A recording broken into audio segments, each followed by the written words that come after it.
Hey guys, if you want to launch your career into copywriting, then emails are one of the best ways to make good income consistently. And if you have an email list, then your ability to write good emails can turn your list into one of your greatest profit generating assets. Now, if you feel that it's 2025 and people do not read emails are dead, then I want you to do this simple exercise. Just go and check out some of the most successful players in in any niche, coaches, copywriters, service providers, and see for how long they have been into business, and people who are been still crushing it, people who are still doing very great.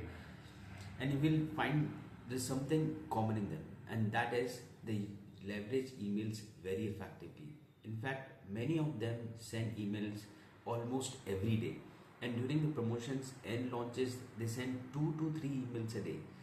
So if these people who are investing millions into marketing and have a big team and doing research, and they are staying at the front end of what's working right now, and they are using emails, then it's a great proof that emails are working. Now coming back to the course, so these are the basics that I have put into the course, the fundamentals which I feel I should know when I was starting out, and it would have saved me hours and hours of hard work, and then a lot of money that I would have wasted into courses that didn't deliver. So if you follow this course, I mean it's more than 2.5 hours of it's more than 2 hours of course, and if you simply follow it step by step, you will be better than 90% of the email marketers out there, and you will be able to write emails that sells. Now I have two confessions to make. One, see, this is my first experience speaking in front of camera and recording. So when you're looking and watching my videos, you may not find uh, the voice quality to be so great, or I might be mispronouncing some word. But I request you to leave those things, but focus more on the technicalities of the content. The tactics I'm sharing, the email strategies that I'm sharing. So focus more on that. The second is I'm still building the setup. So the voice quality might not be that great, or the lightings might not be that great. But I do not want anything to stop myself from putting out this course, because I feel it gives you so much of value that even if you are at zero, and if you follow what I'm sharing in this course step by step, by the time you finish, you will be far better than a lot of email copywriters are there. You will be able to write emails that sells. So let's get started. Hey guys, welcome to Simple Email Writing System. Let me show you how you can invest just 20 to 30 minutes a day to turn your emails into cash, to turn your emails into a cash generating asset. So how the program is structured is that we'll first look into why email matters, what's, especially in 2025, what's wrong with emails, how you can take advantage of it, the core principles that goes into writing an email, the framework, the architect of the emails, and the practical exercises. So you will have to do a couple of exercises to make sure you are actually learning and applying these things, because no matter how many new ideas or concepts you learn, until you apply them, you're not going to benefit you. You will do a lot of exercises, and so there's an actual course, a full course where I'll show you how to write emails you have never written, and these are emails to actually help generate sales response. And then I'll show you what are the next steps, so you can take a step further. So why me? Why you should learn when you take this course? See, I make my living writing. I've worked with over 70 plus clients. I'm still working. I still work with clients. I make almost all my living writing for clients. I work with national best-selling authors, YouTube influencers with over millions of followers, Hollywood celebrity coaches, surgeons, manufacturing companies. So I've worked across the industries. Right now, I'm working a lot of, a mix of clients, the coaches, consultants, and the manufacturing companies as well. And there are a lot of B2B companies who are into IT. So there is a mix of clients that I work with, because these principles applies everywhere in the industries you work. I've done launches like $275K, 50K, 13.5K, and in many cases I have 2x and 3x the program conversions for coaches and consultants using the power of emails. So what I'm going to share you is based on what I'm actually doing right now for my clients. So there is no theory. So let's look at why emails. Why emails, especially in 2025. So if you compare emails to social media, you see there is a lot of distraction on social media. People are trying to capture your, audience attention, and there are so many things that are happening. So we are already fighting huge in terms of how to get somebody's your prospects attention, and now on the social media there are so many things that are happening. So it makes your job much more difficult, which is why emails gives you an opportunity where there is less distraction, you are more focused, plus you are not dependent on the algorithm of different social media platforms, plus the environment is also a bit different. So for example, if you are having dating somebody and you are having a coffee with someone on a you know uh, on a cafe where there is a lot of chaos, there is a lot of noise, versus you are having chit chatting with someone and having coffee in your house. The environment is different, it is more intimate, there is a lot of you know the conversation is going to be more intense, and people, somebody who's listening to you has an opportunity to give you more attention, which is why emails gives you so many better opportunities to connect with your audience, and it is why it is one of the highest revenue generating asset, ROI giving asset for so many companies. Plus, it's fast and easy. Doesn't take more than 20 to 30 minutes to write a good email.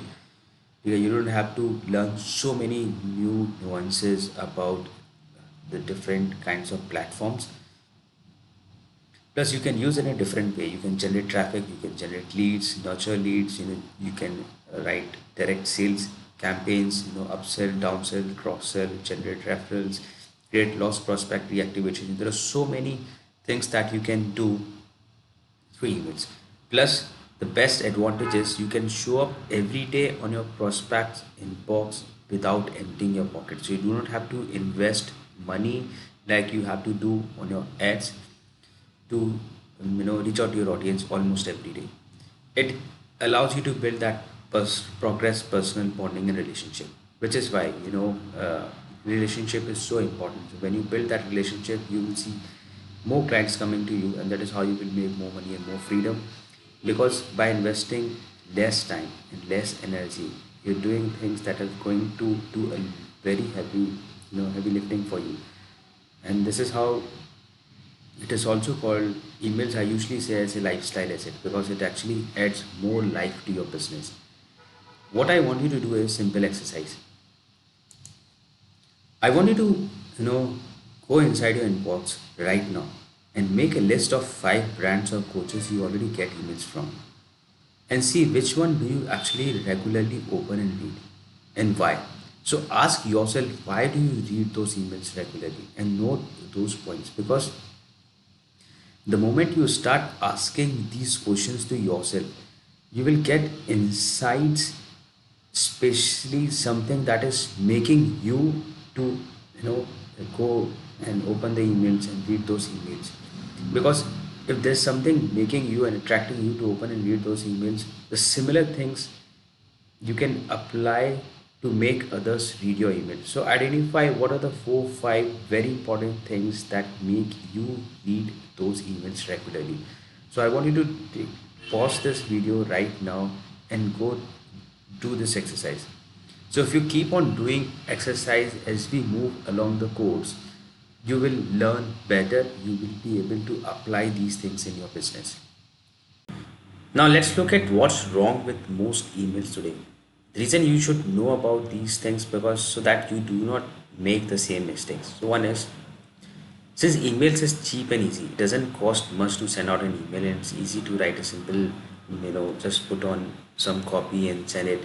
People just throw away and they do not put a lot of thoughts into what should goes into email. And which is why you see your inbox is clogged and cluttered. So many people are sending you emails and you do not want to open them and read them. And so the emails get ignored and deleted, or worse, spammed.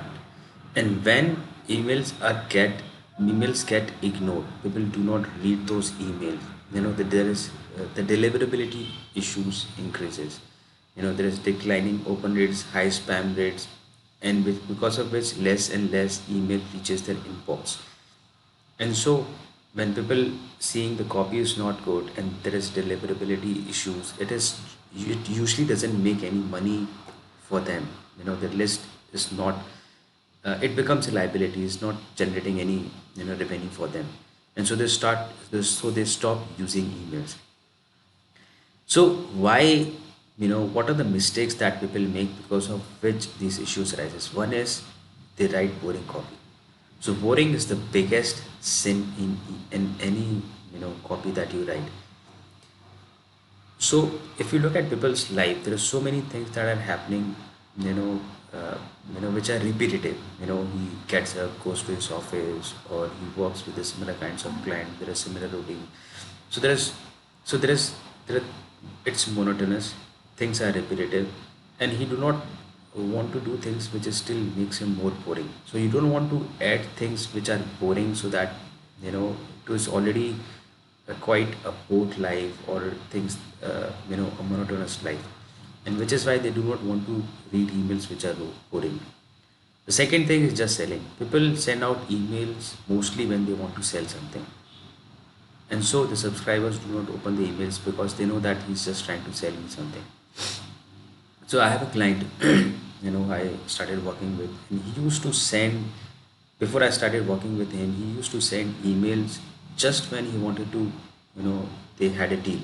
And they are an IT company, and they have a team of around 60 people who are an expert at a certain technology. So there is a huge team of experts. They charge huge for doing those work, but also they also sell certain products, but they only used to reach out to their audience when they had a certain deal on those products.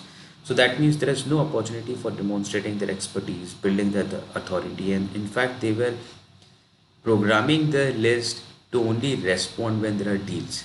So their leaders were connecting them with the discounts, not with the expertise and authority they had. So, plus when you oversell, people repel, and then a lot of people just copy paste other people's stuff. They exaggerate.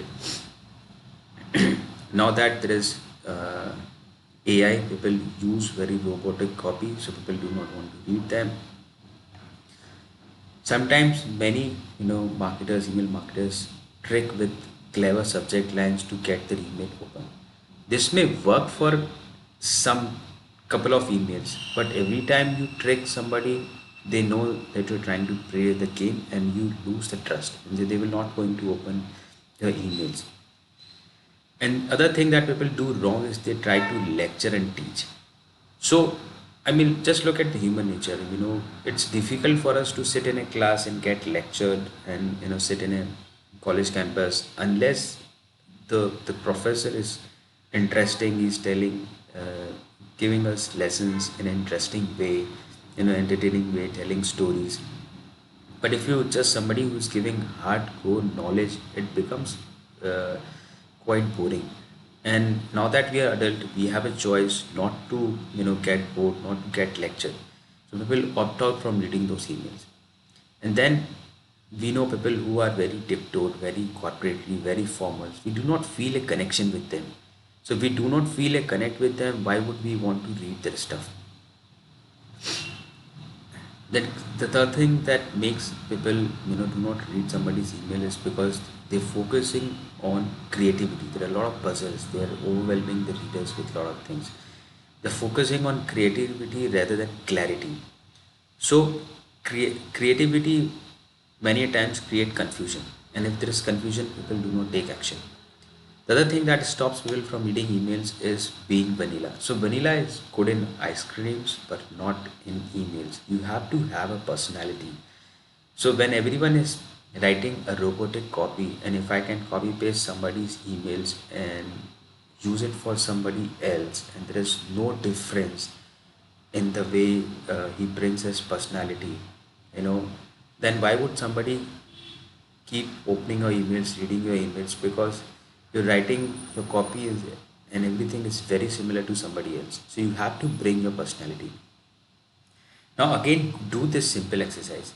Go inside your inbox and see which emails you will delete without even reading them.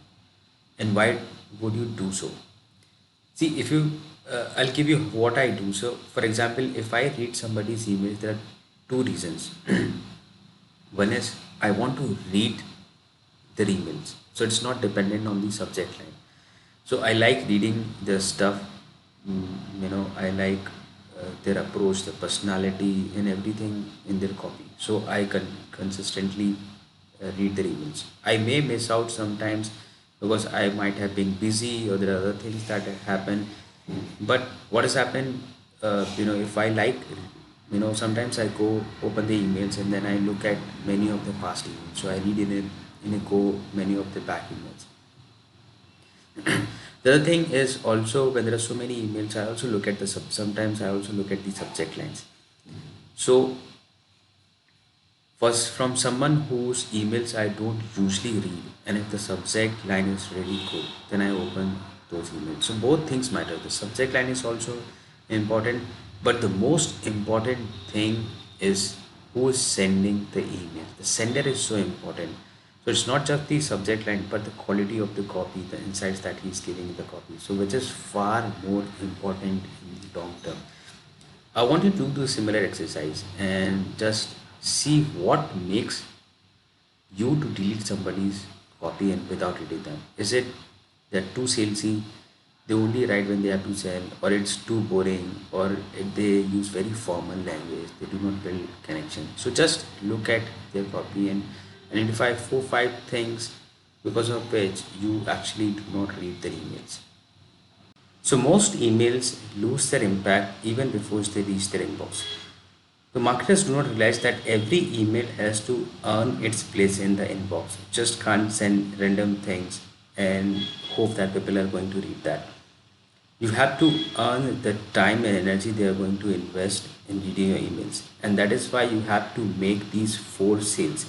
People miss out on realizing the psychology of the salesmanship in emails.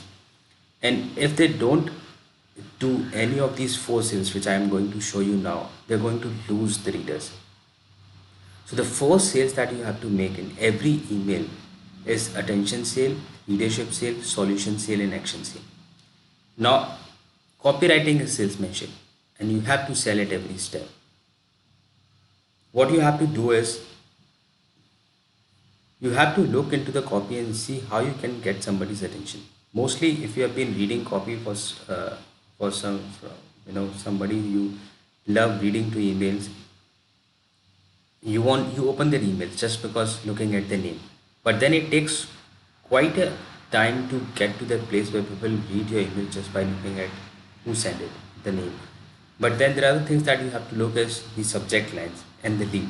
So you have to get, by the time you reach to a stage where people start reading your email just because you send it, you have to get attention through the subject line, through the lead. So once you hold their attention, you have to make them read your email. So it's like how John Carlton says, it has to be a greasy slide. When people come at the top, they go at the bottom by slipping away. There are no bumps. It's easy, it's frictionless. So looking at the structure, the kind of copy you're writing, the clarity, the simplicity, which makes it easy for them to read, which holds their attention. Plus you have to do the solution sale. So solution sale is when you are selling your idea, actually selling your idea, your concept, your opinion, your perspective, your offer, your mechanism. And then the action sale. What is that one thing you want them to do after they read your emails? So every email, break it down into these 4 things. So ask them, ask yourself, is your subject line and the lead is actually getting their attention to make them, oh, I want to read this email? Or is it making them continue reading it further? How the copy, does it look very complex? Is it overwhelming? Are the words easy? There are so many lines and words in one paragraph. So you have to look at, are you making it easy for them to read or making it hard for them to read? Even the font size matters a lot.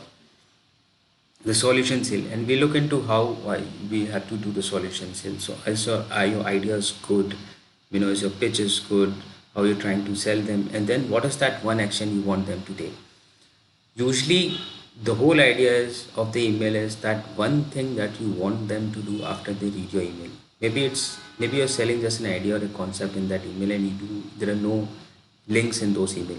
Still, what is the thought that you want them, one good core idea you want them to take away from your email? So look at the ad. What I want you to do is, again, the simple exercise is take any ad or social media post or in an email that you read today and see, did it win your attention? Did it keep you reading? Did it solve a solution? Did it push for action? And then look for these four things, and especially ask yourself how that email, how that subject line actually won your attention. So if you're looking at your inbox and you're seeing around 50 emails at a time, which subject line got your attention and why? So asking these questions gives you a lot of insights from yourself, because you have been making buying decisions, and there are certain things which have been working for you. If they're working on you, these things will work on others as well. So look at the structure. Did it keep you reading? Why did that email or ad copy kept you reading? So just ask. You don't have to come with an answer, right or wrong answer right away. Just ask these questions and see. If you can break down any email and see if they are doing these four sales in that ad copy or emails. Now, taking it a step further, you have to find these reasons from doing research into making people read your copy. So you have to do a lot of reason why, understanding of why somebody is going to read your copy. So David Ogilvy was huge into reason why copy. So everything has to have a reason why, you know. So reason why you should pay me attention. So these are the reasons that you have to answer for your audience. So the simple exercise that you have to do now is pick up any product that you want to sell, or if you're working for a client, you know then it's easy for you. You can just pick up their offer if you are working on your own offers, or if you do not have a client, any client right now, then just pick any offer that you want to write about. Then ask yourself why the reader should give you attention. Reason why solving this problem is so important, why I am the right person, why my solution is so unique, why my solution is proven, and why you should take action right now. So answering these questions, when you answer these questions for any specific offer, even when you're trying to sell your services, maybe you're cold pitching, you're writing a cold email to your prospect or reaching out to someone, you should write this for yourself. Why should they pay you attention? Why solving this problem is so important for them, and why you are the right person, why this makes solution so unique. So start making a list of all these things. What you can do is put these questions in a spreadsheet and start answering them for yourself or for a product or for a client. So you will have a repository of a lot of raw data and information that you can use when you're writing your emails, which is why it will make your emails, there will be a lot of substance in your emails and specific concrete details and information instead of fluff. So when you're going to write, you have a lot of research material and a lot of good content to write about, instead of just throwing away words and using fluff or hyped copy, which is why research is important, which is why asking these questions are important. Now answering these questions will take you from yourself into their world, because when you're saying, for example, why your solution is unique, you're not you're going deep into identifying reasons why you are different from the competition, why things that haven't worked in the past for your clients by using your competitor's product will work for you. These questions will give you a lot of stuff for writing which your audience really cares. Now to take a step further, you know, uh, you know,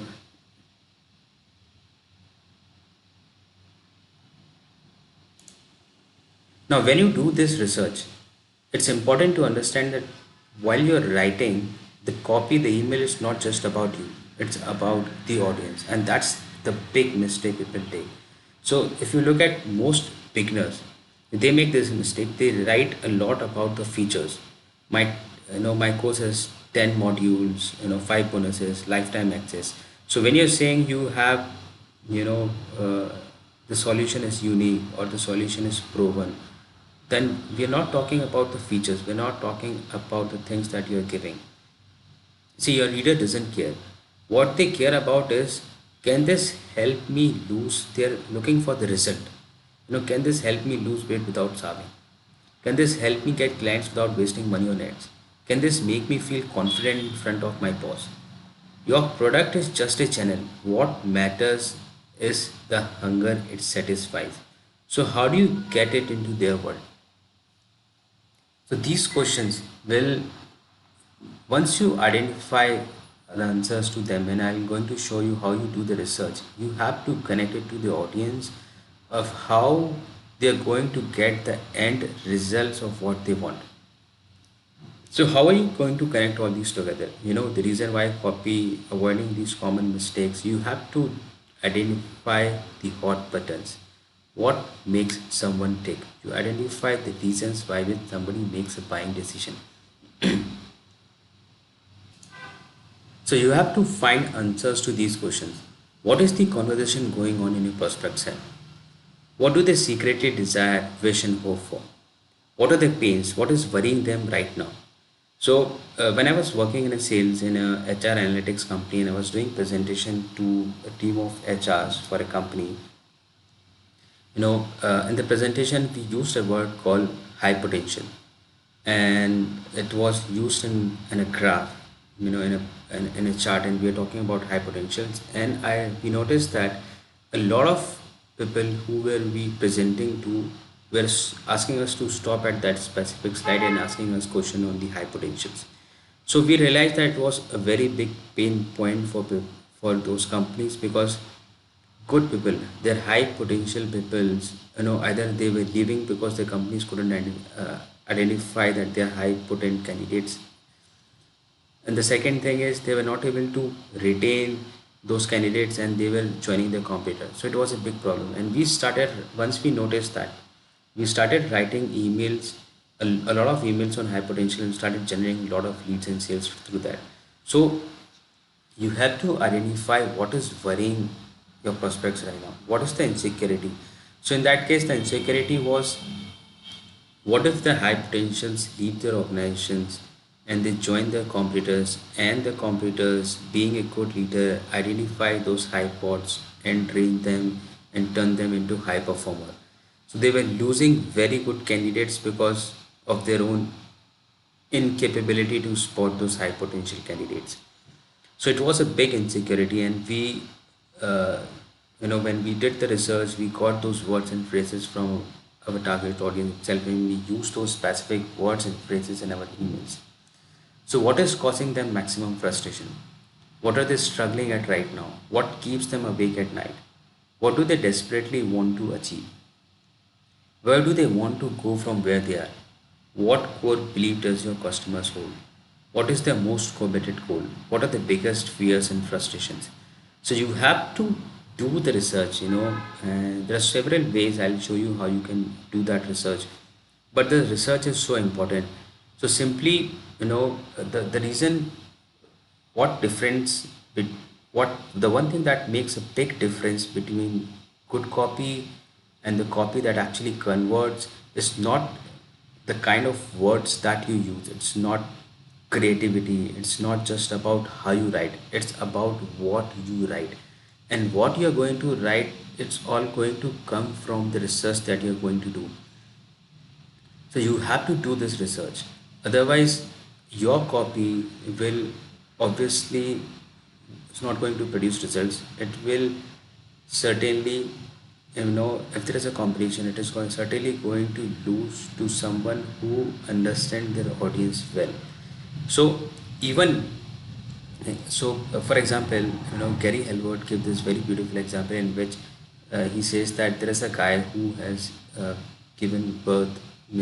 He's out. He's there sitting in a theater, and his wife has given birth to triplets. And there is someone who he's someone you know run to the theaters. I do not remember exactly, it's a theater or somewhere, but the other guy goes into the theater and says your wife has given birth to triplets. Now no matter how you say it, what kind of words you use, what terminologies you use, what phrases you use, what you are saying is so important that no matter how you say it, it is going to have an impact. So this research is going to help you identify what you are going to say that is going to create the maximum impact on your reader, which is why this research is so critically important. So once you start doing this research, you will have a list of things that will appeal to your prospects. Now, Victor Osho, one of the great copywriters, he says that choose the right appeal for your product or service based on a human desire that moves people most naturally and surely towards your product. So all these things that you're going to do the research on is actually designed, it's actually will help you to move them naturally towards your product or service. So you have to make a list and prioritize what is going to do the highest appeal, the right kind of appeal, and present it in the most dramatic and dramatically and convincingly. So that's the role of the copywriter. You have to get into the world. So Dale Carnegie, the author of one of the best-selling books of all time, How to Build Friends and Influence People, says the only way to influence someone is to find out what they want and show them how to get it. So the way you're going to find out is through all the research. Now let me show you how to do this research. Let me give you some ideas and tactics to at least to do this research for your copy. So the idea is you have to get into the world, the problems, the fears, the goals, the hidden desires, the hopes, the dreams, the emotions, and not about the features of your product. You know, it's- your product is a channel to satisfy their hunger. It's a vehicle. So you have to walk into in their shoes.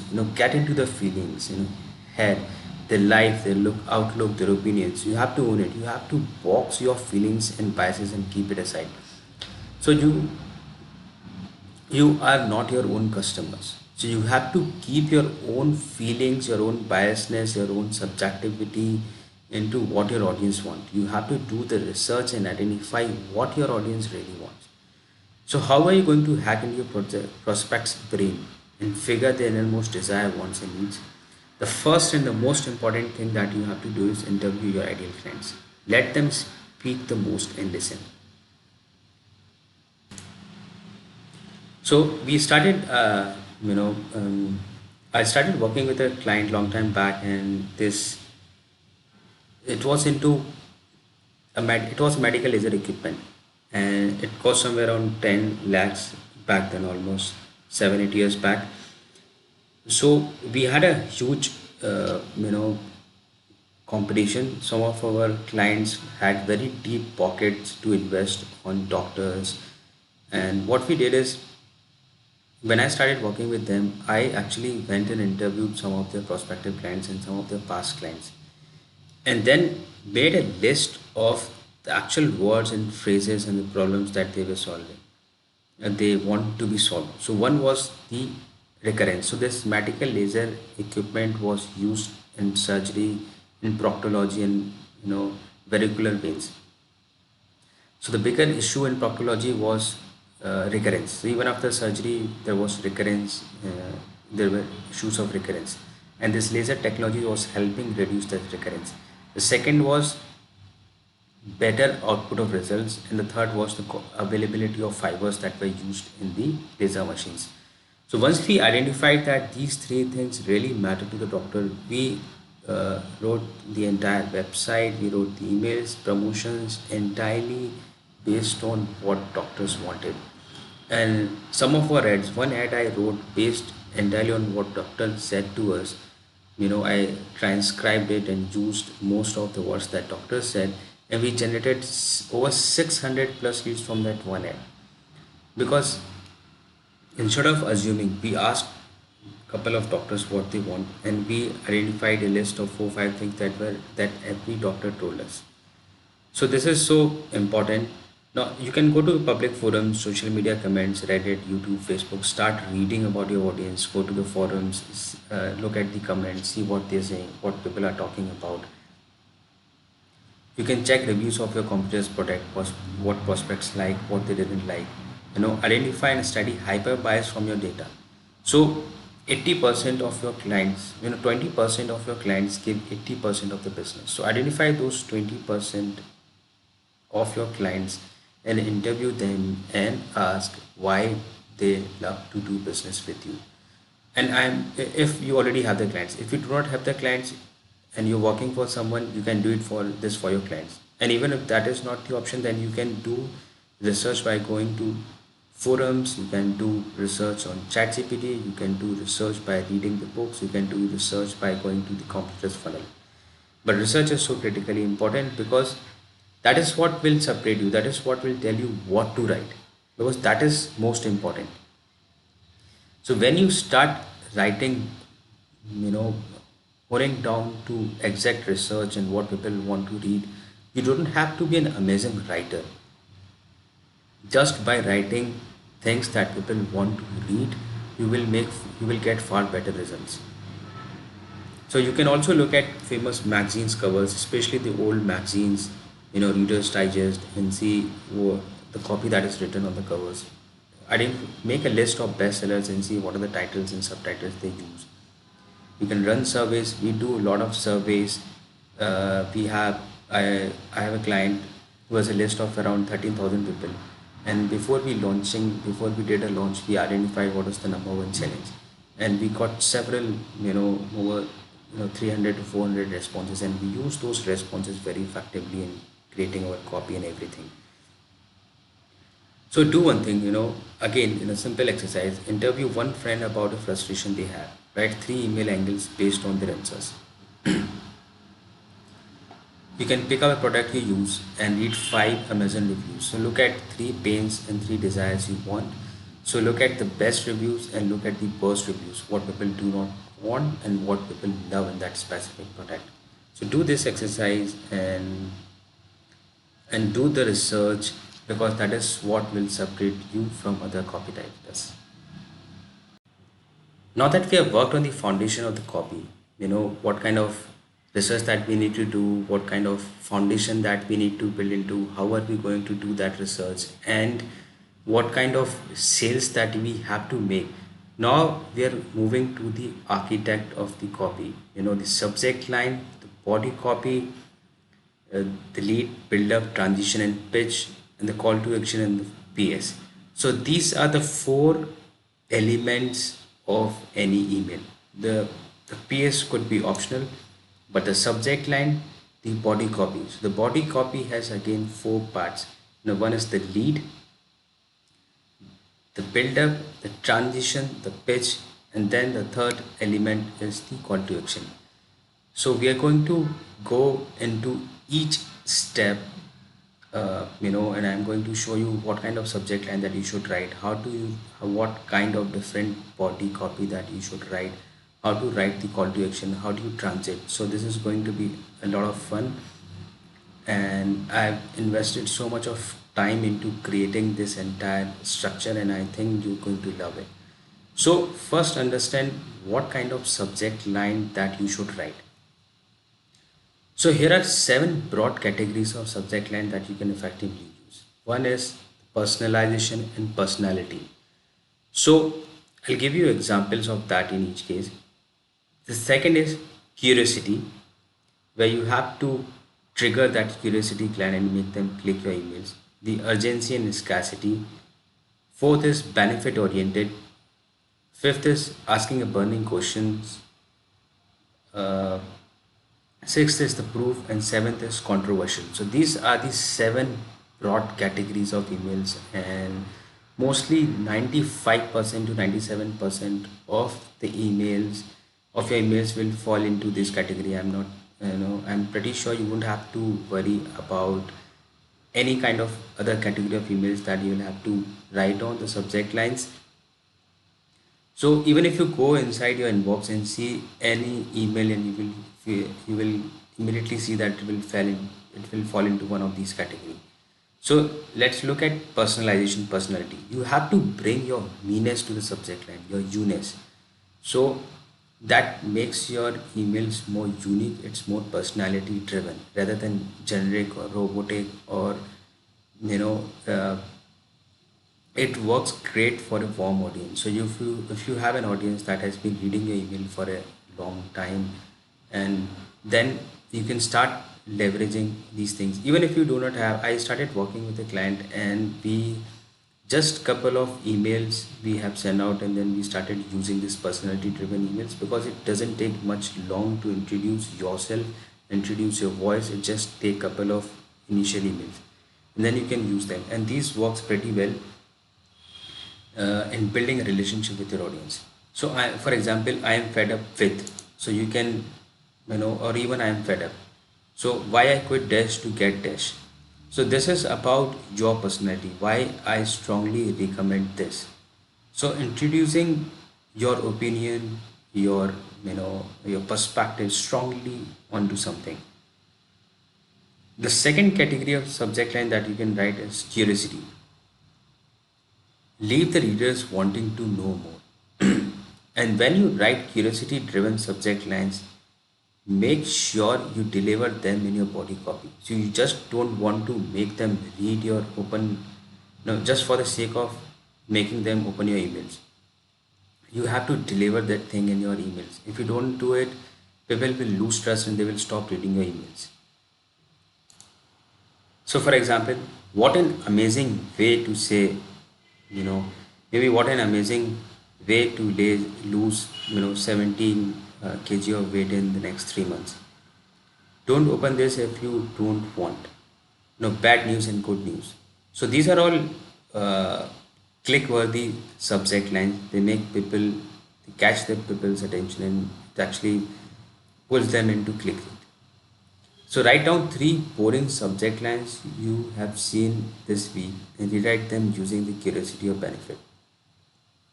So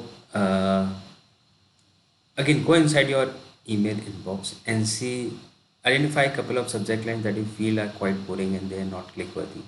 Can you do a makeover of them and rewrite them?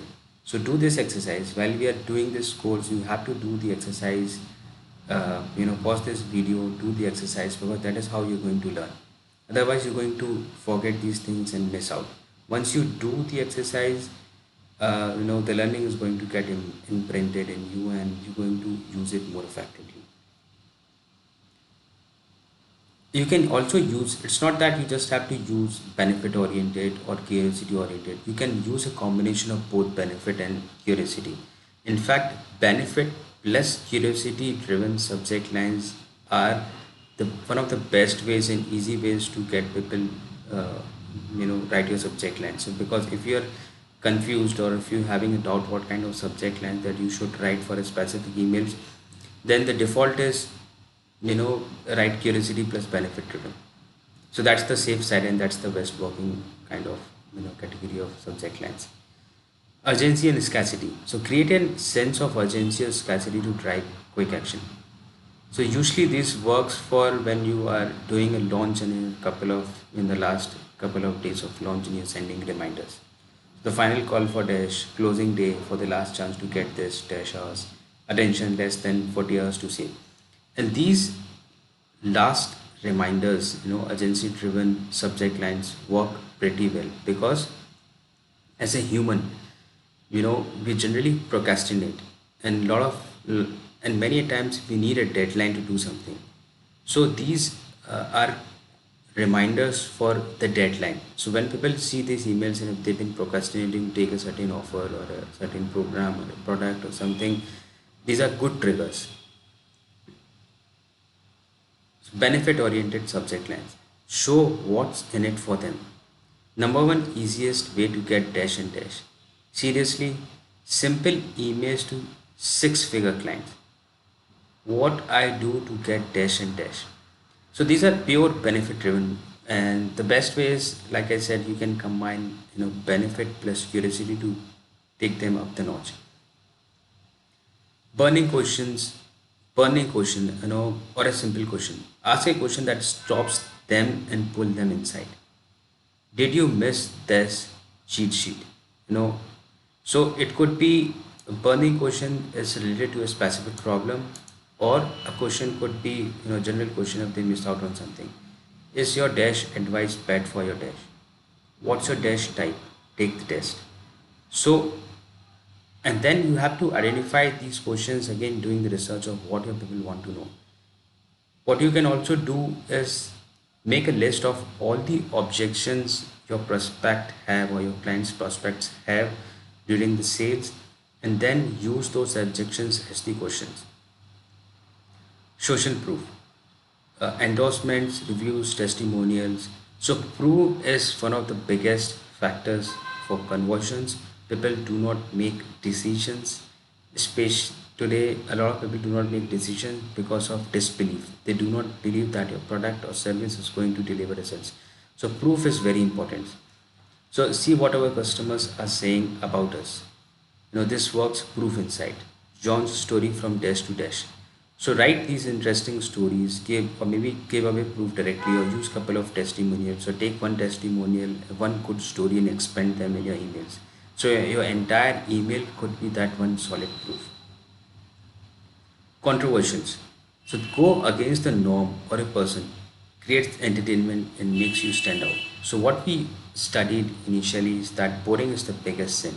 And if you want to stand out, being controversial is one of the fastest and the easiest way to stand out in a crowded inbox. So you don't have to overuse this technique, but if you have a strong opinion for something, if you feel that if you are standing up against something and you have a strong opinion, you have to share it, and you do it boldly and confidently. For example, this the most dangerous dash ever. The number one reason most people aren't dash. Boom or bust ahead for dash. The shocking answer. So the controversial things first shows that you have authority on something. This shows that you are confident in bringing forth your ideas.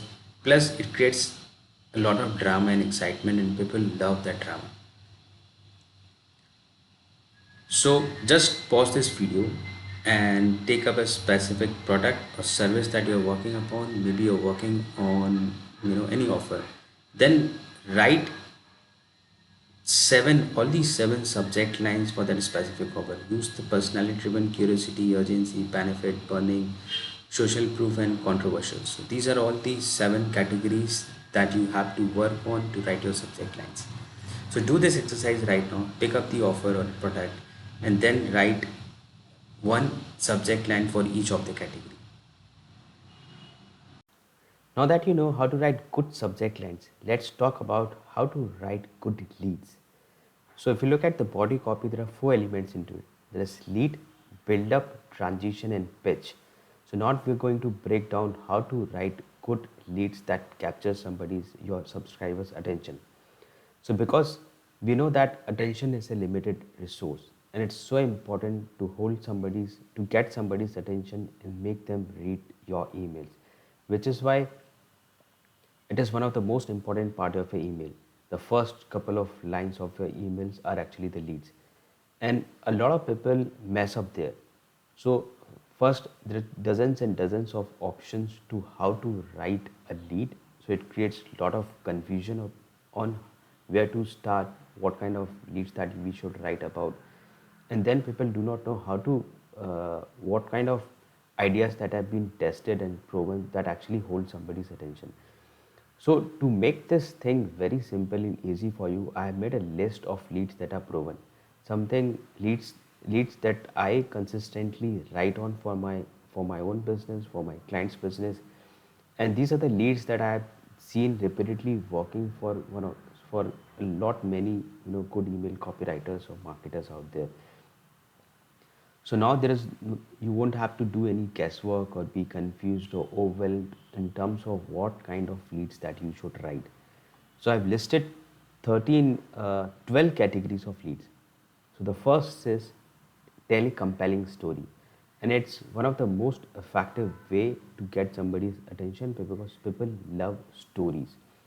And stories are also one of the most effective ways to connect a good lesson to your offer or pitch. Then share an incident.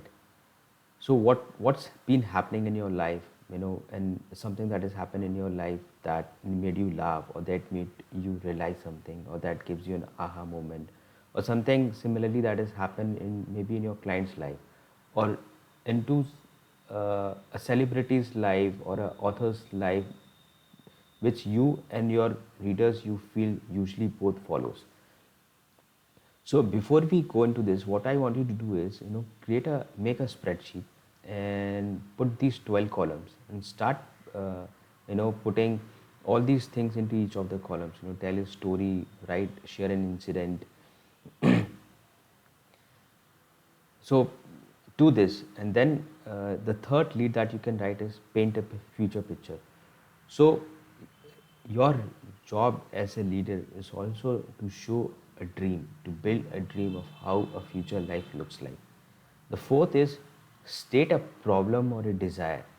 So you can identify what kind of problems, core problems that,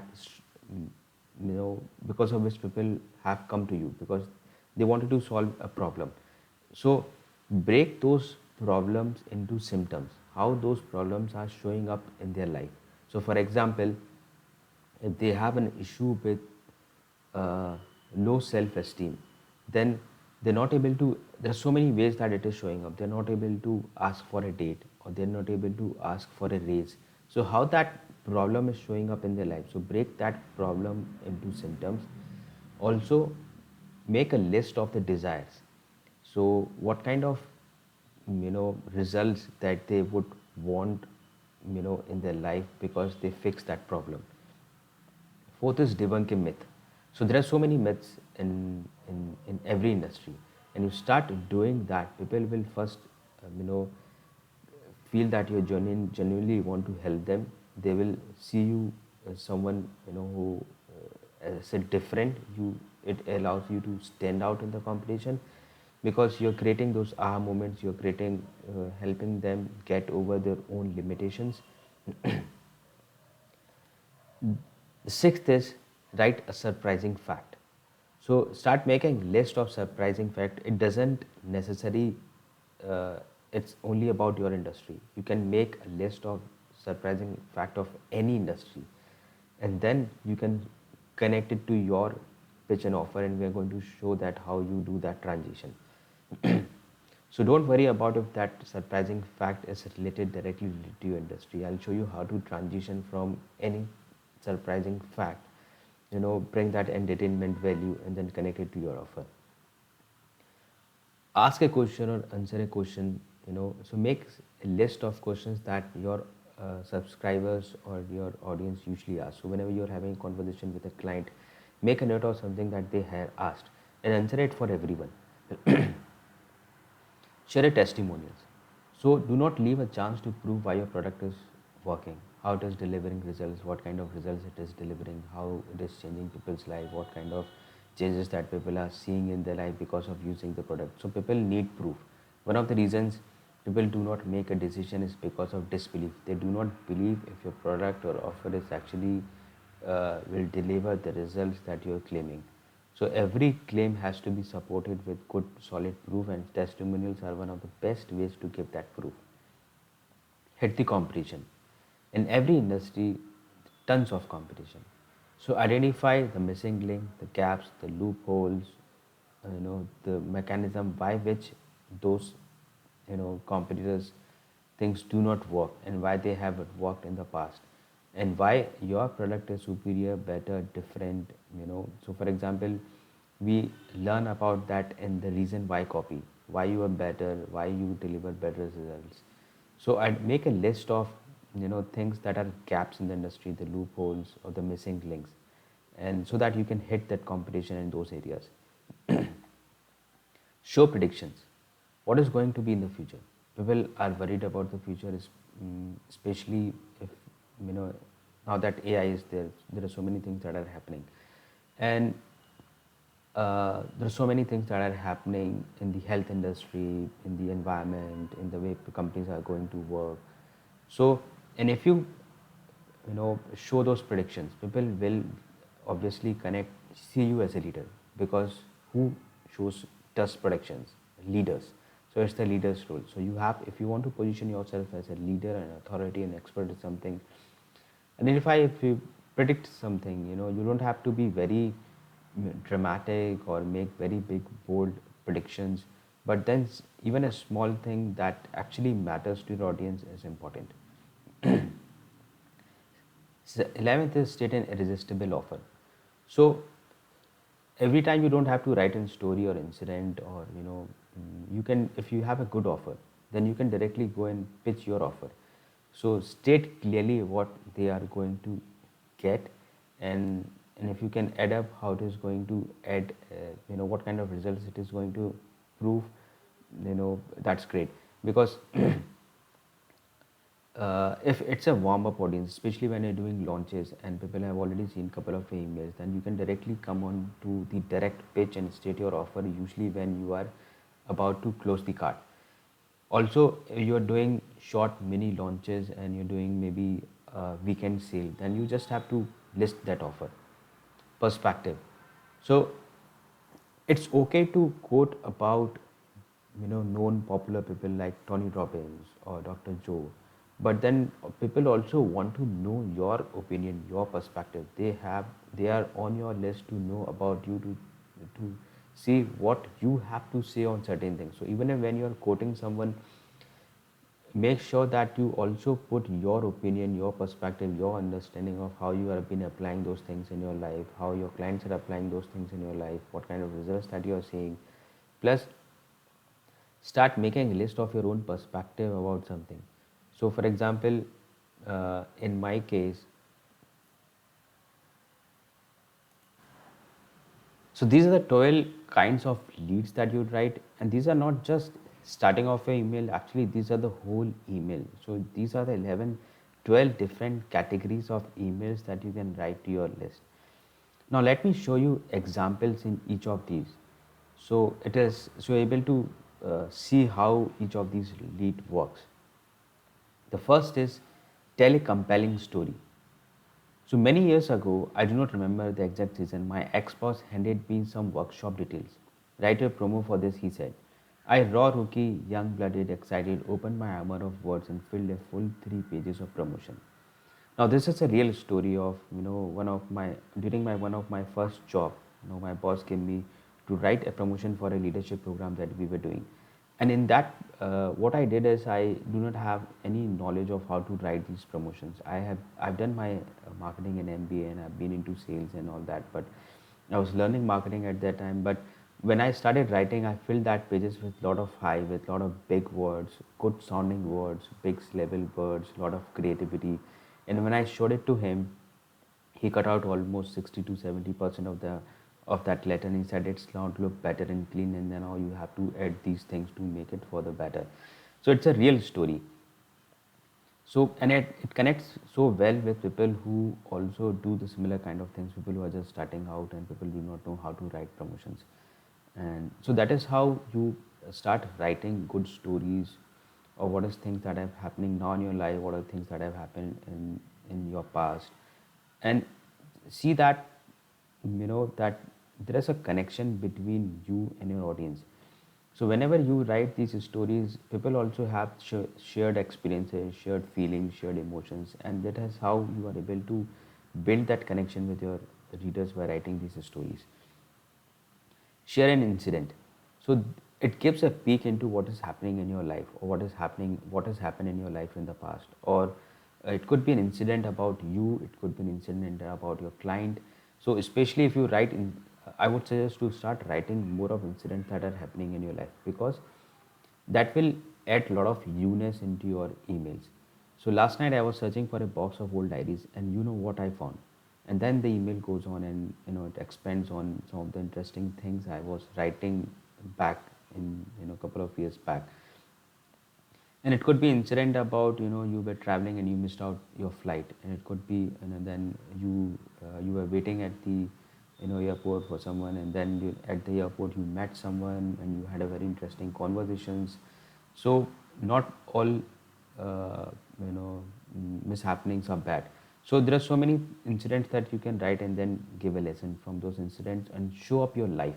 So the best one of the reasons to write about these incidents is show up what is happening in your life. And when you show up what is happening in your life, people are able to see that you are one of them. People are able to connect you as a human. Paint a picture. The fourth kind of lead that you can write about is painting a picture. Paint the picture of how the future looks like, and go into specific details. Share vivid, clear details of how an amazing future looks like. The the better and more vivid and clear picture you create, the better people will be able to see the future. And the more clearly they see the future, the better they will be able to connect your product with the future, because you are showing them the future. So the pictures created in the mind with the words are magnetically powerful, because the reader fills this with his own colors, infuses his own imagination, the smell she loves, the taste she craves, which is why the images created with words are far, far more powerful. They have a better imprinting than just the pictures itself, because of the readers are involved through his own imaginations. Example: imagine sipping the finest French whiskey in a 350 square feet balcony overlooking the hill views. Now you can, different kinds of pictures that you can create. Maybe you're not going out and traveling. The important thing in each of these pictures is specific details, specific concrete details. Otherwise, it would be vague and people won't be able to imagine it. So that's very important. The other thing is, people want to see uh, how the future lives looks like after they start using the product or service. That is what, because ultimately they want results, and in results you have to break down the actual scenario of when they are actually living those results, which is more important. So it's not just the output. For example, it's not just about losing 20 kgs of extra weight. It's about how their life looks like after losing those extra weight. For example, they're able to slip into their jeans after maybe 15 years, or they're able to trying the dress that they once wore in their freshers party in college. So all these things create a very beautiful picture in the reader's mind. The fourth is state a problem or a desire, and this is minus the frustration is means where you are overcoming the objections, that they're able to fix the problem and they can achieve what they want without overcoming the limitations. So, for example, you can write money making emails even if you have, even if you are bad at copy, even if you are not able to write basic copy.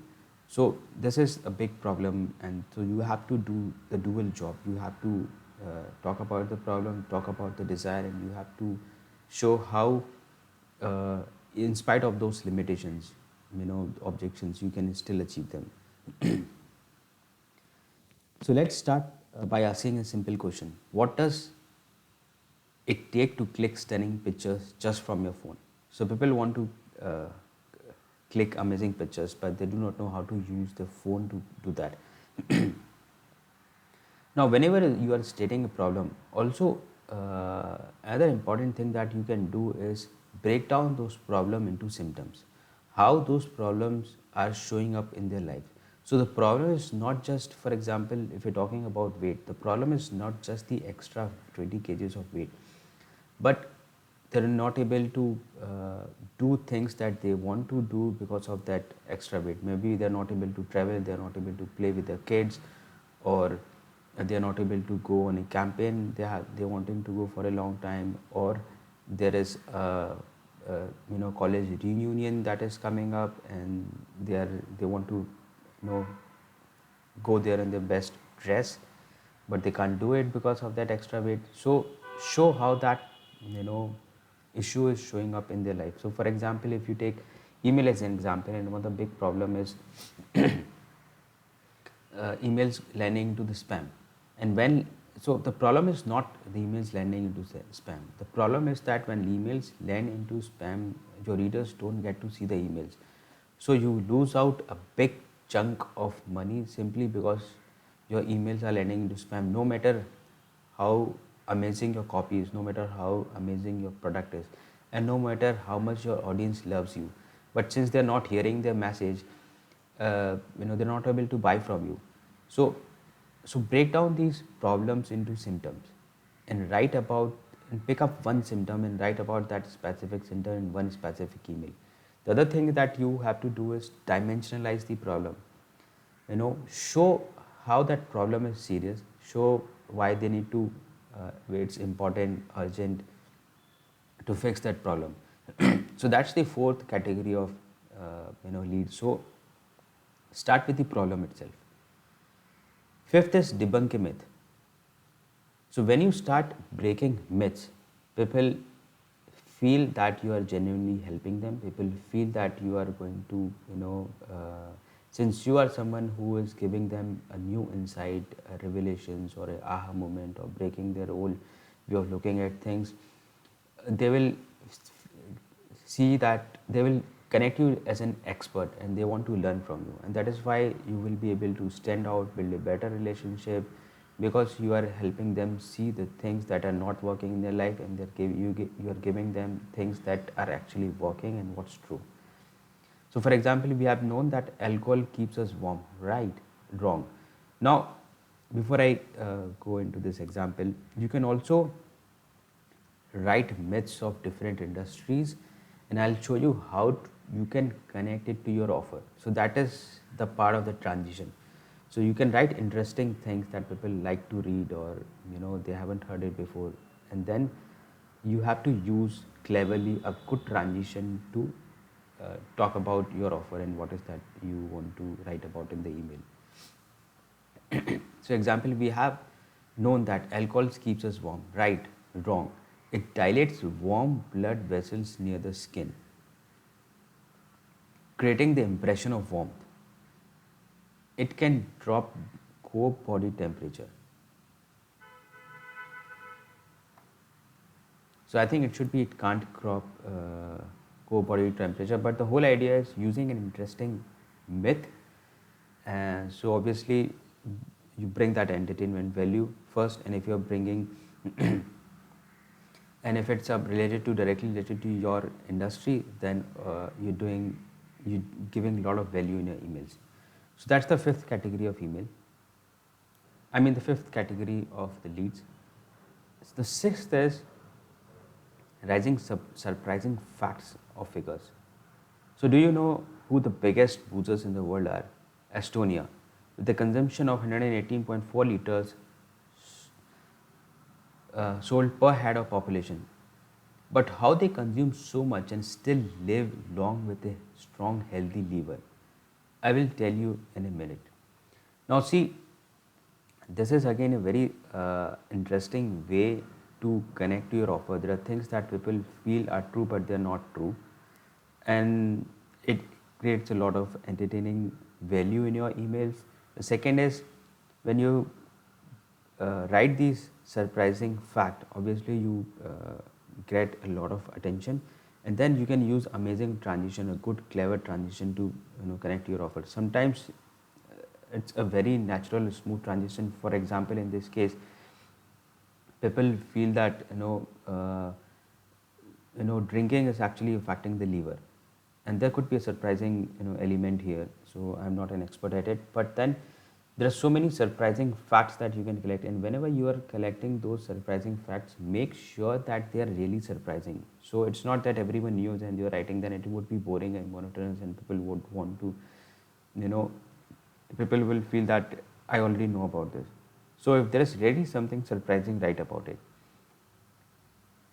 So make a sheet of all these surprising facts and start using them, and I'll show you how to build up. In the next session we are going to talk about how to build up and how to use the transition then to connect these surprising facts to your offers. The seventh is ask a can't be ignored question. So these questions could be, whenever you're on a call with someone, with your client, and your client asks a lot of questions. So these questions are a good source for writing good emails, because your audience might also be having the similar kind of questions. So whenever you're doing your research, see what kind of questions that people are asking. So even in your sales call, make a list of these questions. Also, this could be, even your subscribers might be writing to you, and these questions could also be when you are reaching to your audience and asking them. So for example, you tell, I wrote an story about, feeling unworthy. So there was someone who has a feeling of unworthiness all her life, and even though she was doing great, but it felt like she has been just, there is a lot of imposters syndrome, and she has been able to do it for some luck and all, but beneath there is a lot of unworthiness. So I wrote a story about it, and then asked my readers what's the one thing that is stopping them to achieve this, because no matter where they are, there is some level, there's some kind of unworthiness within them, and people could relate to it, because that's what the audience that my clients work with. So they join through a certain lead magnet which talks about unworthiness. So we know that people have issues with the unworthiness, and then I asked them to reply to this email asking them what's the number one thing that is stopping them from achieving those goals. So you can ask questions, write a story, ask a question, or you can be very direct. What is the number one challenge that is stopping you to get achieve those goals? And it could be a question directly of, a general problems. Have you ever wondered why 95% of startups shut up their doors within 3 years? So that's a question, and then you go on and break it down and answer it for them. So it's not just the question, but in some case there are direct questions that when you want them to reply, and then otherwise if you're asking questions, you have to also give the answers. Are you sick and tired of low quality clients who are just price shoppers? Then you expand this. For example, in this case, are you sick and tired of low quality clients? Then what I'm going to write about is not just that the issue is not with the clients. The issue is with you, because you are attracting them. You are your funnel, the way you approach, the kind of positioning that you are doing, the kind of content that you are doing. It is because of that you are attracting low quality clients. It's not the clients. So you can give different approach, different perspective, different insights based on the questions that you are asking. Share a story, share a testimonial. So this is the 8 kind of lead. So one of the biggest reasons people do not make buying decisions is because of disbelief. They do not believe claims, because the market is overpitched and overcrowded, and everyone is giving bigger, bolder claims, and people need proof whether they are able to back up on those claims or not. So testimonials are so important. Start collecting testimonials from from your clients, written testimonials, video testimonials. The more testimonials you have, the better proof you have to show. So it's one of the easiest and one of the best ways to show proof that your stuff works. In testimonials, you can write one story of a client, or you can use multiple testimonials, or you can use testimonials to overcome objections. So at least once in 7 days or 10 days, write one good testimonial to your list. And you can use similar testimonials, because people forget, and you can use similar testimonials every 3 months. Share testimonials. Here's the reason I love to do what I do. and then you expand on this and write about there is a reason you love what you do because of the results that your clients are experiencing, and then you go in and write about the kind of experience the clients are experiencing because of your offer or what the insights that you're sharing. So start collecting these testimonials and make sure these testimonials are written clearly. There are specific details into this and they solve a specific purpose. So do not be very generic. So that for example, I'm feeling very energetic and I've lost 20 kg. So this is good, but you want to go a step ahead. So you want to go a step ahead in your testimonials where you're not just talking about the energy, but actually showing how that energy, high energy is showing up in their life, how losing 20 kgs, what kind of experiences they're having right now, how their life is changed, add these specific details, because that is how your testimonials will work. Otherwise, uh, they won't create any much of impact. Hit the competition. So everywhere you turn, you are presented with dozens of, so that's an example. Everywhere you turn, you are presented with dozens of marketing techniques. You need to do videos, and then there is SEO, PPC, and social media, blogs, and so on. Now it's your job to identify the loopholes, missing links, what's not working with the competition, and do the homework for your subscribers. So don't assume that they will identify that there is something wrong with certain competition and then you will do a better job. It's your duty that you have to show what makes you superior, better, different from the competition. So did you remember we talked about writing reason why copy? So reason why somebody should pay you attention, reason why they should look into your offer, reason why you are unique. So make a list of those reason why. So hitting a competition is where once you identify those missing links, once you identify the loopholes, once you identify what's wrong, what is the unique mechanism of why certain things are not been working, you can expand on them and write about why your things work. So your audience, your subscribers are clearly able to see where the difference is. What is the missing link and how you are filling that missing link? What is the gap? How are you filling that gap? It requires some kind of research, but that research is so much worth it. The 10th is show predictions. So, who do predictions? Leaders, influencers, people who are an expert in the industry, true experts.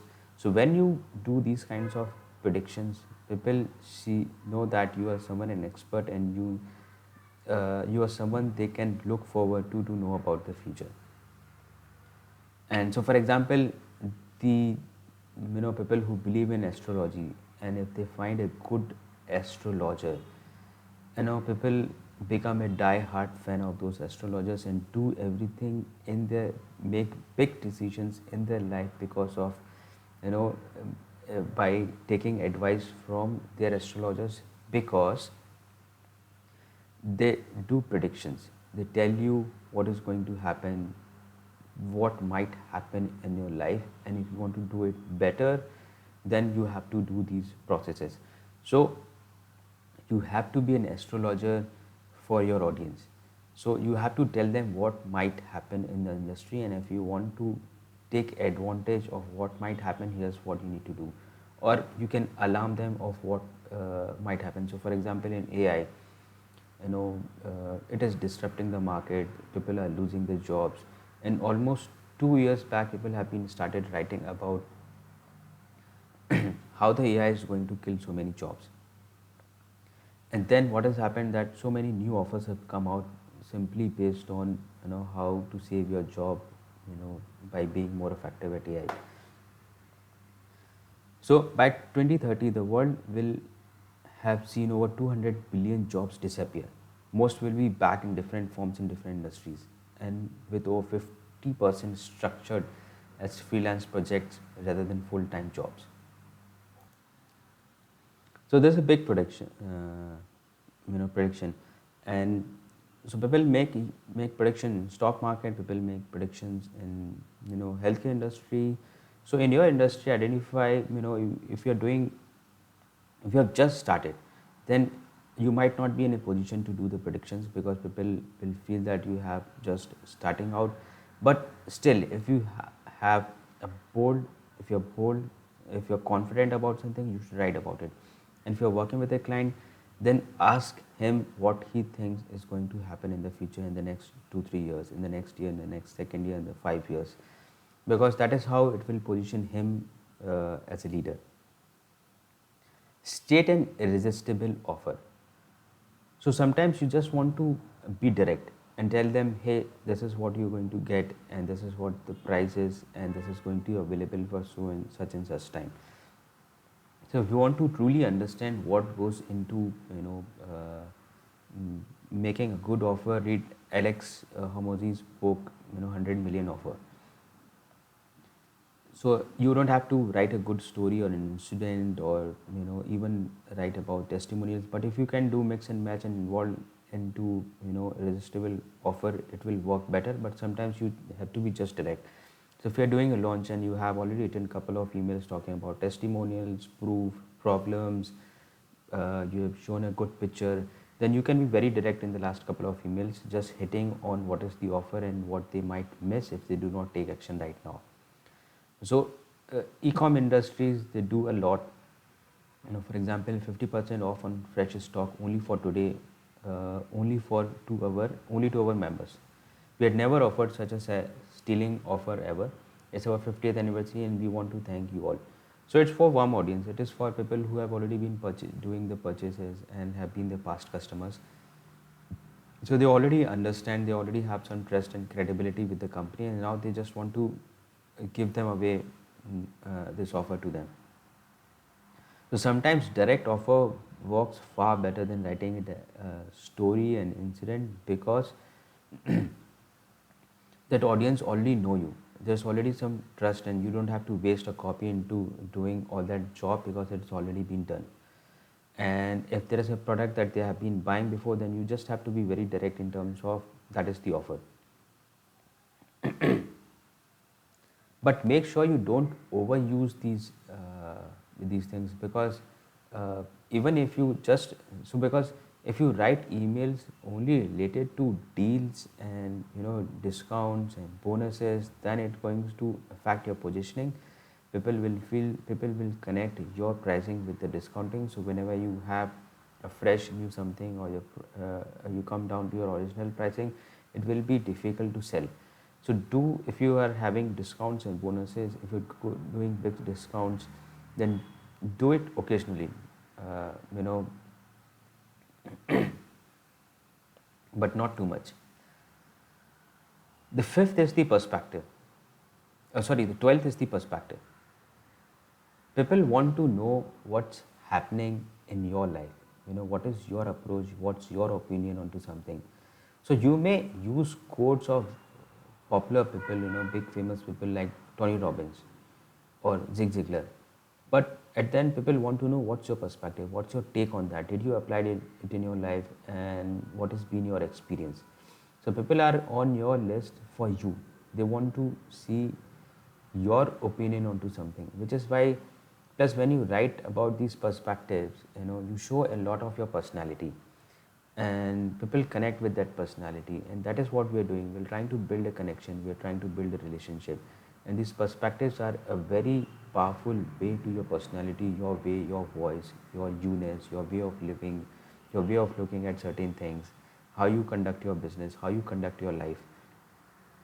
So for example, I'm turning 33 today, and here are 33 lessons I learned, and this is a very good way of connecting to your audience, and it's a very good opportunity for you to show what you stand for, the values, the principles, and all those things. So these are actually the 12 kinds of leads that you can write, and I'm sure I've removed a lot of guesswork and confusion.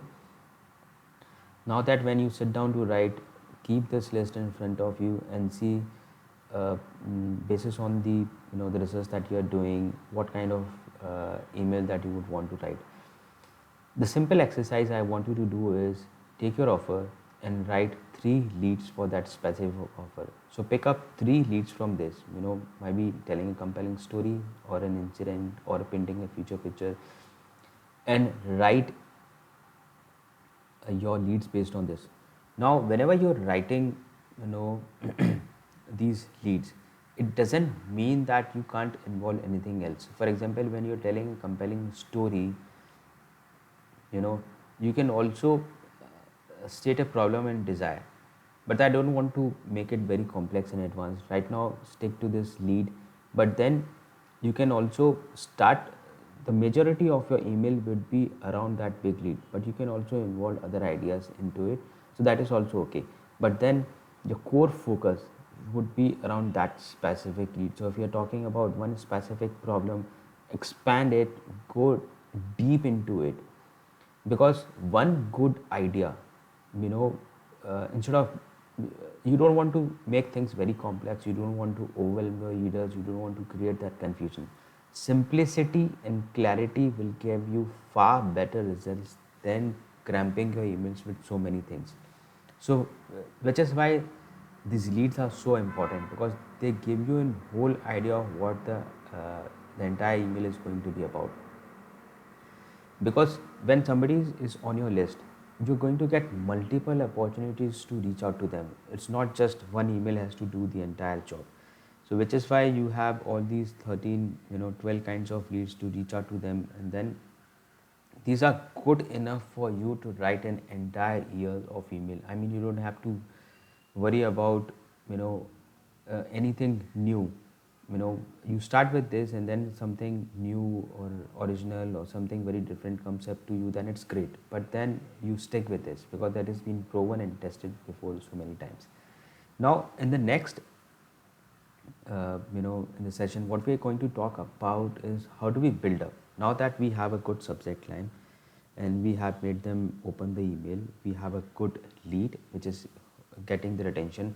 Now we're going to expand this. How we are going to, that is going to be the core of your email, which is be the major part.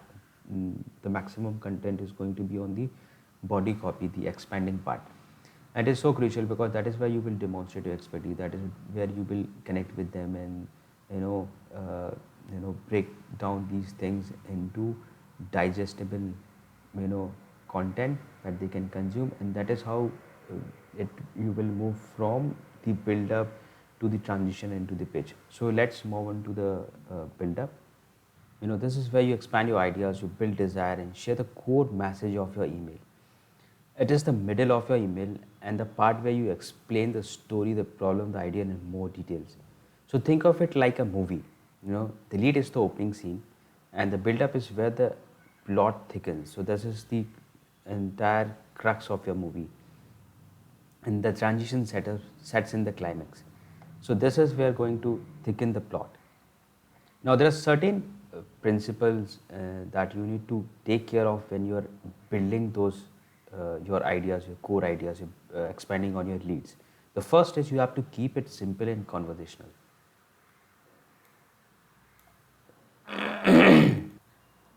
So your goal is not to lecture them or teach them. The whole idea is to talk to them like a friend. You have to keep the flow natural, like you're talking to a friend. And so let's take this example. Last night I found an old diary. So did you remember this? So this is you know this lead is the incident lead. Last night I found an old diary. The build-up is, as I turned the pages, I laughed at my silly mistakes, the bad grammar, the complicated words. But then I realized something. Many beginners still make these same mistakes today when they write emails. So you see, the copy is, it sounds like we are talking to someone. There are simple words, there is, and then short sentences. It's easy to read, and then, so the whole, and if you look at these language, you will feel that I'm not trying to lecture them or teach them something.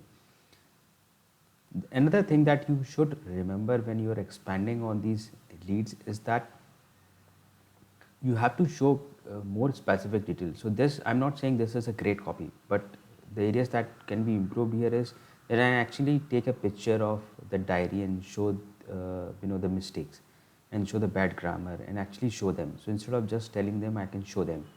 which makes this copy of a bit better. I mean, in fact, a far more better. So, so I'm not saying this is a great copy, but then you get the idea on how do you expand it. You keep it simple. You keep it like you're talking to a friend. So once you build on this, you make it about them. So that's so important. So the email is not just about you, something that have happened to your life, which is great, but then what's in it for them? So you have the second element that you need to remember is you have to make it about them. The build up should connect with their fears and desires and show them you understand them.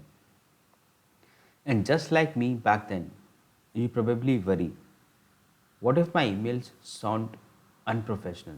What if nobody reads them? What if I'm just wasting time? Now I'm writing on the fears uh, through me, but my audiences also have similar kind of fears, and I had those fears, when I started writing copy, and so that's why people can relate it. They can feel that I am someone like them. So the first is, keep it simple. The second is make it about them, and then you have to add emotions. See, problem, agitation, and the solution. So how do you do add these emotions? You expand on those, the problems. You agitate on them, or if you have a desire, you build it on them. So now deepen the builder by following the simple flow. So the problem, what's the issue, the agitation, how does it hurt, what's the cost of not fixing it, and then the hint at the solution. Suggest there is a better way, but don't pitch it yet. Now this is one way of showing an emotion which is related to the problem. So I've just picked it for an example. But when you're writing about a future picture, then the emotions could be actually showing them what's their life right now, then expand on it, how they're living their life, what is happening, how, for example, if somebody started to make a good amount of, generate a lot of wealth, then how they are using that wealth to invest, to do charity, to do, gift others. So write those specific things, travel, and then suggest them there is a better way. And then in this case of, for example, if you're writing about the future, you can suggest them that this could be you too, and instead of directly pitching them, just give a hint at this point. So how you do it, here's the problem: most beginners overcomplicate. So I'm in continuation to this email, so where we have, you know uh, talked about the old diary, the mistakes that I've been making in the past, and then making it about them, that they also worry that they make similar mistakes in the emails when they write, and then expanding on that problem. So here's the problem: most beginners overcomplicate. They try to sound smart but end up sounding stiff, and stiff emails get ignored. So here I have done the agitation, expanded on the problem. And the worst part is each ignored email feels like rejection. It makes you doubt yourself. It makes you wonder if you will ever get this right. So here I am going deep into the emotions. But here's the good news: it's not you. It's not that you are a bad writer. The problem is just the approach. And fixing it is simpler than you think. Now, then I'm hinting what could be the solution. Now that you have expanded on the problem, agitated on it, then you state the message clearly. So every email should have one clear message. So what is that they can take away when they read your email? That is what I am talking about, writing with a lot of clarity, focusing on one core good idea. So it should have one clear message. Ask yourself, what's that one thought I want them to remember after reading this? So after they read your email, what is that one thing they remember? So in continuation to our this copy of the bad writer, and that's the real lesson I got from that old diary. You don't need perfect words. You just need simple, clear ones. So that's the clear message that I'm giving. So I started with writing about, how I found an old diary. uh, Now could you see how I'm transitioning to my own offer? So I wrote about the old diary, and how I was searching for something and I found that old diary, and then I was looking at my own way of writing, and there were so many bad mistakes that you used to do. But then, and I brought it back to the reader, and they also might be similarly thinking of they're using those unprofessional way or making the similar kind of mistakes when they write. And then I expanded the problem, that a lot of beginners overcomplicate, so they try to sound smart and stiff, and then how it affects is that they feel rejected, and if it is doesn't produce results. But the good news is that they don't have to, they can fix this problem. And and then the perspective is, it's not that they're a bad writer, it's just the approach. And if they fix that approach, they can fix the problem. And that's the lesson I got from it, and that you don't have to be, you don't need perfect words, you just need simpler, clear ones. And this is an example for writing clearly and writing better, but then the similar approach can be used in any niche.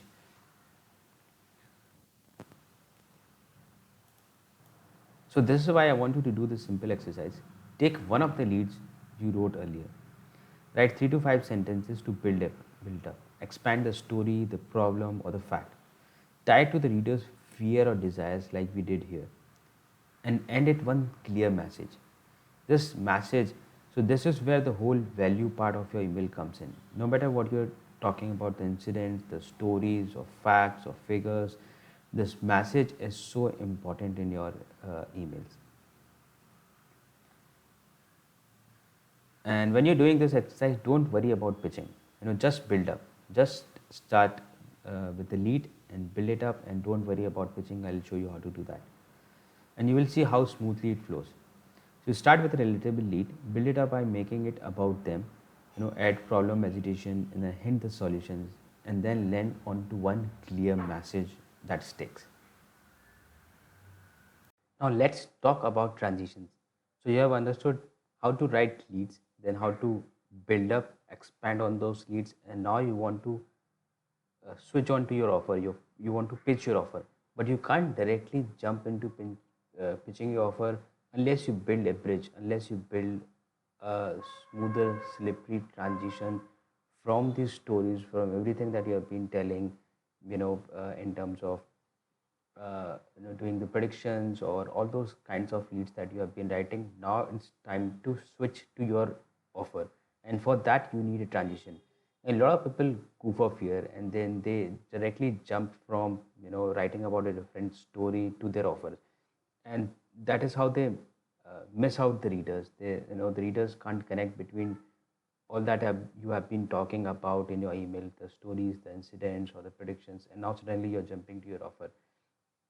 So you have to create those bridges so that there is a natural, smooth transition. So these are like slippery switches from build up to sales pitch. And every transition should answer this: why I am telling you this story. So story means the incident, the predictions, or anything that you have been telling about. And if you're, if your email is just about that prediction, you're living on to that, that's okay, and giving that message or lesson, that is okay. But if when you are pitching and you are talking about your offer, you're connecting that email and that message to your offer, then you need to tell them why you have been telling this story. So here are 9 examples of how you can do that transition. So for example, this is one of the most common kind. You might be wondering what this has to do with dash. So for example, if we've been writing about weight loss, so you have spoken about a certain incident, or maybe we can pick up a lead example here. So let's take this lead of debunking a myth. We have known that alcohol keeps us warm. Right? Wrong. It dilates warm blood vessels near the skin, creating the impression of warmth. It can't drop the core body temperature. And then you expand on this and you build up on this, and then you transition into, you know, uh, you might be wondering why I'm talking about alcohol, or you might be wondering about why I'm talking about this. The reason is that when it comes to your, losing weight, okay, so exercise is not the whole part. 80 to 90% of it depends on your diet, and most people get wrong here. So you are actually connecting this debunking a myth to another myth that prevails in the health industry, in the weight loss industry. So similarly, these bridges has to be there to create those connections between the build-up, the lead, and then to the transitions. So anyway, unlike Dash, but anyway, unlike these old shoes that lose the resilience and charm with the time, these old school sales hacks is as current as the next tweet, especially in this overhyped, overpromising market. So, for example, I wrote an email in which I also clicked a picture of some of my old shoes, and I have been a collection of shoes, and many of my shoes are of similar brand, similar color. If they get old, I just stop wearing them and I buy a new one of similar brand because I love them so much. So even those these old shoes, so I've been writing a story related to these old shoes, and then I wanted to pitch on to, the an offer which talks about the sales psychology, and that sales psychology doesn't, I mean, the human behavior, the buying motivation, the psychology of buying, that doesn't change. So I'm connecting it to that. But anyway, unlike these old shoes that lose their resilience and charm the time, this old school sales hack is as current as the next tweet, especially in this overhyped and overpromising market. So now, can you see how I'm doing these connections? How I am transitioning from a story or an incident or something that has happened into my life to the current offer? Why I'm telling you all this? So this is something very common. Why, you might be wondering what this has to do with. So if you are telling something which is totally unrelated, maybe talking about a surprising fact, or you are talking about debunking a myth in totally different industry, then this is good. Or unlike, anyway, so you are talking about something which doesn't work, so and now you are switching to an offer which works. So here, this the second transition will work. Why I'm telling you all this? If you desire the next level of success in your business, then you can't miss this. So for example, you have been writing an email talking about going to a next level into something. Maybe you yourself has achieved something. Maybe you have lost maybe 15 kgs, or you might have done something tremendous and you move to a next level. And now you are asking them, if you desire the next level of success in your health, or next level of success in your business, or next level of success in your productivity, then you can't miss this. So the whole story could have been your story, it could be your client's story, or it could be a story of somebody you and your audience both can relate to.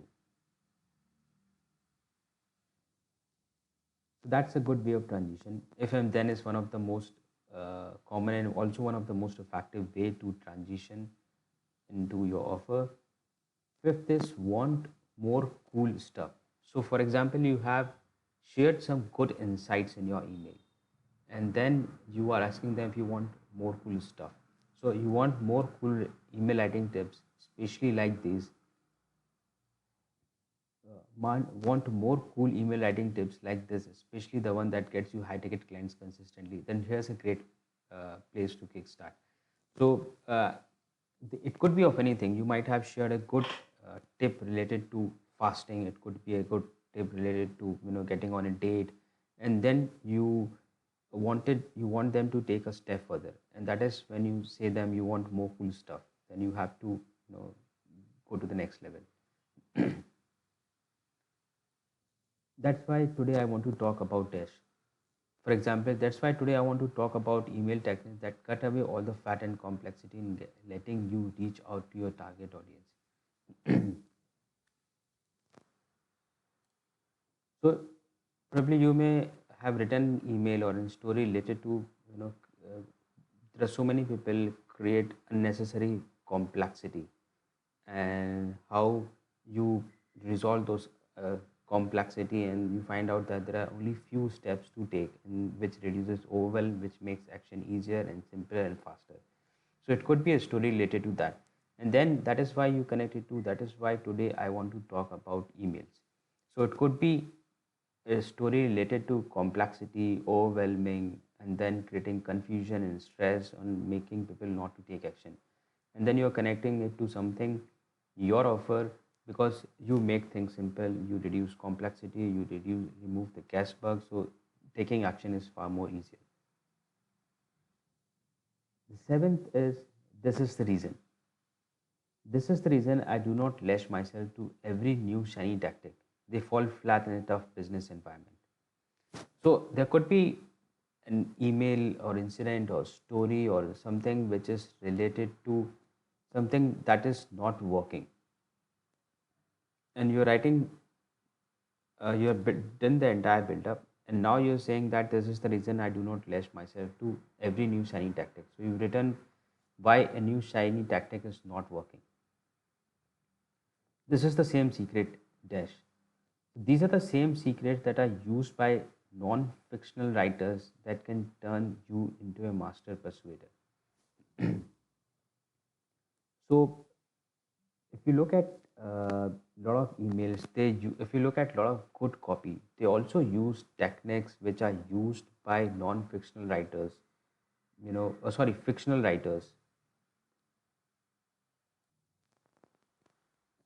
So, it could be a story of you watching a series on Netflix, and there is something happening on that series, and you're completely hooked. And instead of, you decided to watch for an hour, but then 2 hours are gone, and you are binge watching, and then you're eating chips, and there are so many things that are happening. You can't stop yourself watching it. And then you can relate it to, these are the same secrets. So you can talk about different industries, and then how you are taking those insights, those lessons from those secrets from different industries and applying to this industry. So that is how this will apply. This is the same secret. Example, these are the same secrets that are caused by non-fictional writers that turn you into a master persuader.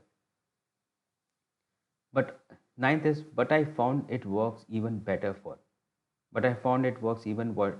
email marketing, even better for health, even better for relationships. So again, there is something that you have learned from somebody who has applied in his industry, or something that is applied in a different niche, and you're saying that I found that it works even better for this thing. And that is how you do the transition. These transitions, you can just use this copy as it is, and it's so effective. You don't have to worry about how are you going to, so when you're collecting your stories, your ideas, incidents, writing about predictions.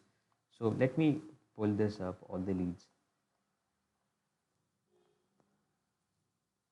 Yeah, when you're picking up the questions, writing about anything, a missing loophole that you have found in the competition or in perspective, you don't have to worry at that time that how are you going to connect to your offer. But because now you have these transitions, so the transitions will make it so easy and natural for you to transition from whatever you have been talking about and building up to your offer.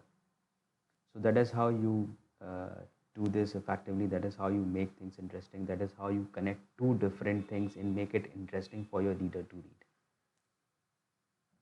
Now that you know how to do the transition, how to move from build up to making them know why you're telling this story, it's time to introduce your offer. So the most important part of your offer is the benefit, the end results, the outcome that they are going to get. And how are we going to do that? How are we going to introduce your offer? I'll give you a couple of examples. Now, let's say we use this transition, eighth one, and we are using it for example, we use this example, seventh one, and we are using it for transitioning into, you have an offer related to weight loss. So this is the reason dash. This is the reason I do not lash myself to every new shiny tactic. They fall flat in real world.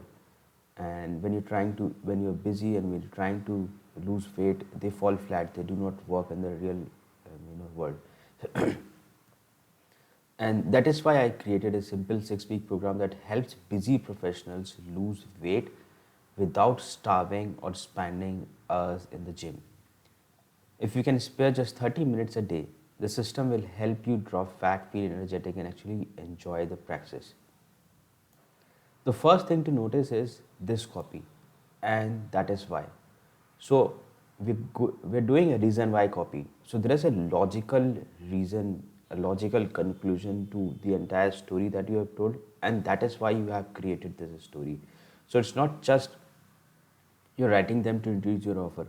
There is a reason. There is a lot of thought process behind why you have created this offer.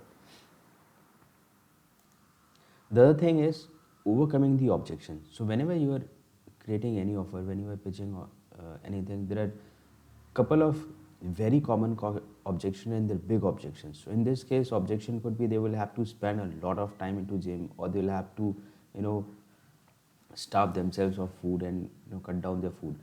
But here we are killing all that two main objections. So it helps busy professionals lose weight without starving or spending hours in the gym. You can spare 30 minutes a day, so it looks it's it is doable. Plus look at the end results. You drop fat, feel energetic, and actually enjoy the process. So actually in your email you do two kind of transition. So one is obviously the transition from your build up to why you're telling this story, and then this transition to your offer. And you can use this copy. This is why I built a framework. That's why I created this. And so I put together a step by step framework. So let's look at this example, which is why I built a framework to help working professionals speak with confidence in meetings and interviews. Imagine waking into your next presentation without sweating bullets and actually having people lean in when you talk. That's what the system is designed to give you. So let's take this example. So I put together a step-by-step plan that shows you how to manage your money, cut unnecessary expenses, and start investing wisely, even if you have never done it before. The goal is simple: more savings, more security, and more freedom for you and your family. So see this copy, it's making the another transition more, simple for you. Now you don't have to worry about that. Even after you the transition from what's in it, the entire build up and the lead and why I'm telling this story to now coming to the offer. That's the exact reason I created the system for the small business owners. It helps you attract better clients, close better deals, and keep your calendar full without wasting money on random marketing tactics.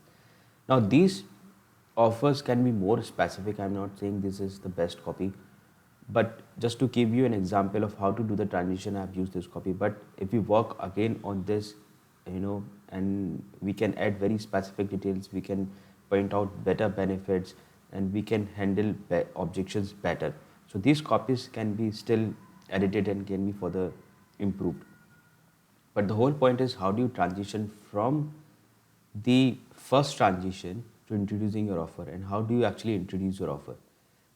Let's take this example. This is why I've developed a coaching program for couples who want to bring back connection and joy in their relationship. Simple tools you can simple tools you can practice daily that help you stop fighting, start listening, and actually feel closer again.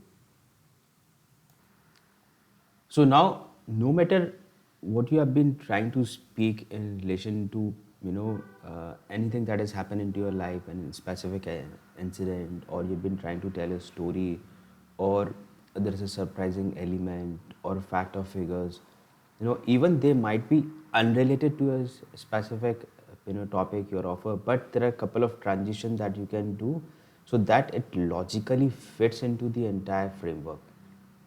So when somebody is reading, it doesn't feel abrupt, he doesn't feel that it doesn't connect well.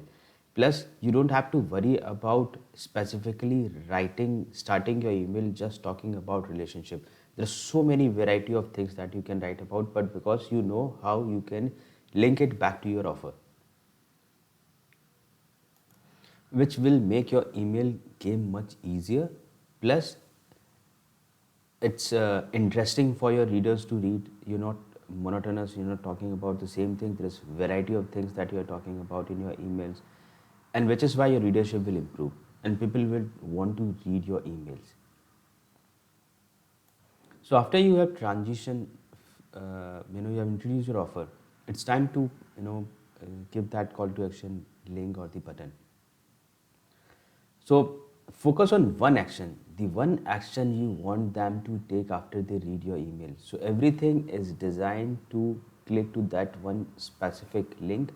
Or if you're not selling anything, if you are just it's a value email and there is no link, then it's fine. So otherwise you need one specific, even in that case what we have learned that whenever you're writing an email, you have to focus on one key objective, one big idea, and you're selling that one big idea in their entire email. So similarly, at the end of the email, you have to, focus on one action that you want them to take. So some of the copy here, you will have to see that it doesn't land your emails into promotion because or spam. But if people have been reading your emails regularly or deliverability, you don't have deliverability issues and you have good domain reputation, people wanting to read your emails, then you can get away with a lot of promotional words also.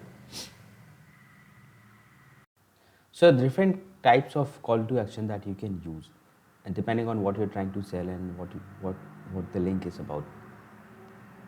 So you have to move them to click the link. So in some case you can be very direct if you are an e-com product and you're just trying to sell something and there is a launch that is happening and you have discounts. You can use words like buy now, and subscribe now, sign up now, and call now.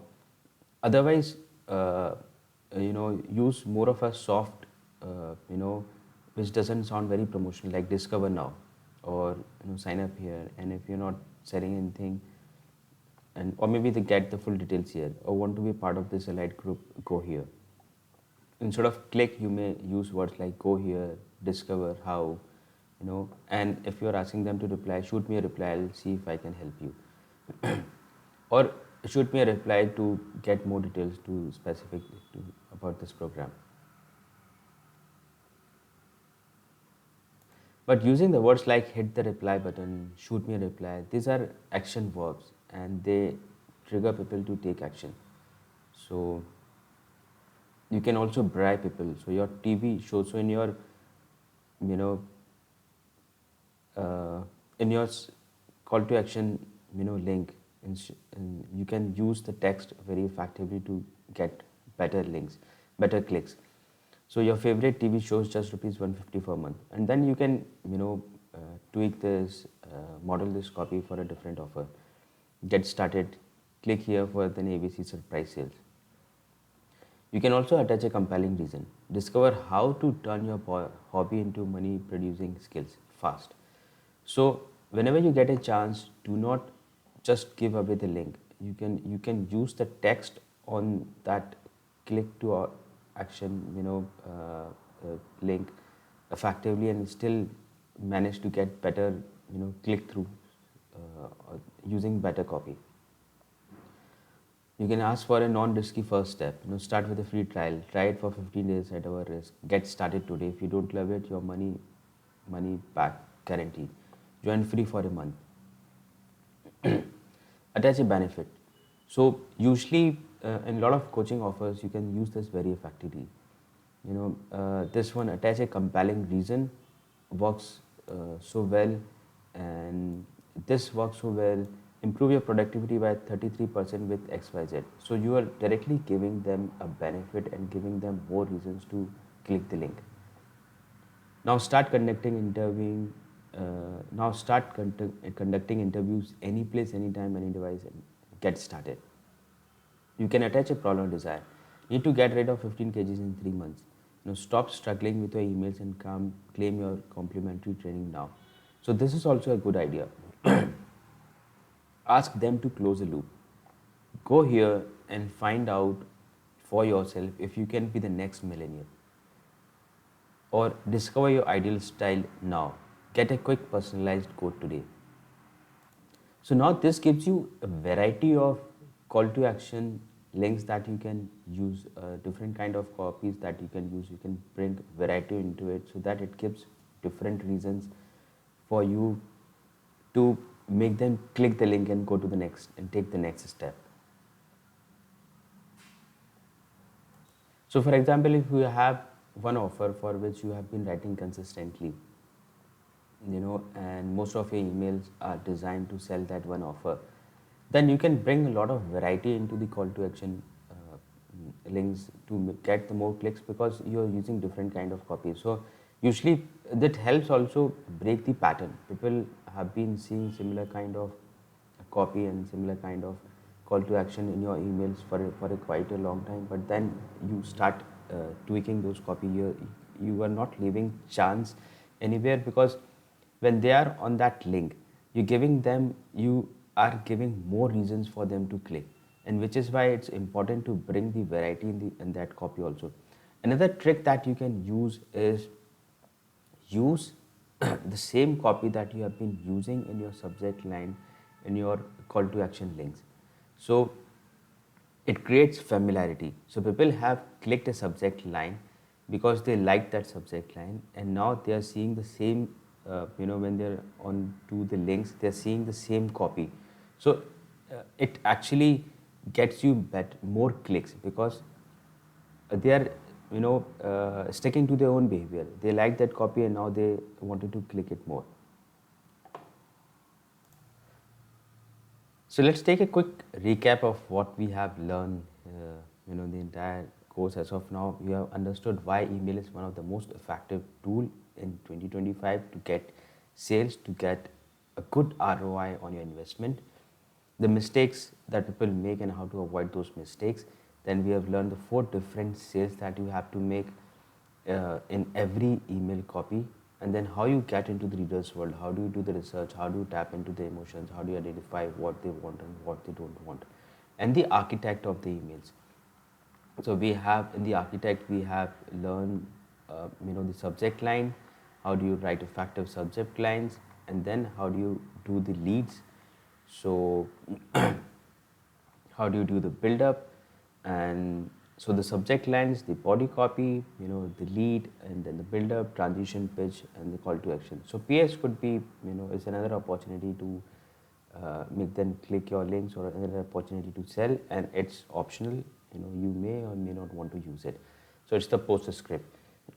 Now I'll be moving to another very interesting part of this course. Well, I'll take a couple of good examples, emails that I love, and how they follow, and we'll see how they follow the structure of the body copy of the lead, build up, transition, and pitch, so that you can actually see and model to write your own emails.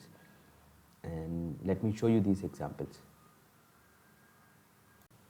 Let me walk you through a couple of examples and the emails that I have written for my clients, and carefully notice what kind of subject line that we are using, what category of leads that we are using, how are we building up on those leads, what is the clear message that we are giving in each of the email in the build up, how are we transitioning from build up to why I am telling you this story, and then transitioning to the offer and how I am presenting the offer. So carefully notice all these things, and I also point it out when I am reading these emails. So let's get started. So this is an email I wrote for a client in relationship niche. The subject is dating someone but still feeling lonely. So that's the subject line is under the category of asking a question, and it's a burning question. So hi Gaurav, today I want to go straight to the heart of the matter and ask you something really important. Are you dating someone but still feeling a sense of loneliness? So actually the lead type is share a problem and dimensionalize the problem. So that's the lead type. On the surface, now see how I'm doing the build up. On the surface, it may seem like you have everything you need in the partner. Someone to share your life with, someone to cuddle with on the couch while watching Netflix, someone to go out with for dinner dates. However, on a deeper level, the emotional connection is missing. You feel as though your boyfriend is sitting next to you, but it's like his mind is miles away. He nods at the right places, but you can tell he is not really listening. So now I'm actually agitating the problem.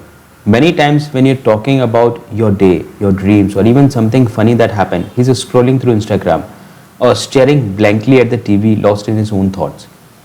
Even though you have been dating for quite some time, there is still no real closeness or heart to heart conversation that makes you feel safe and seen.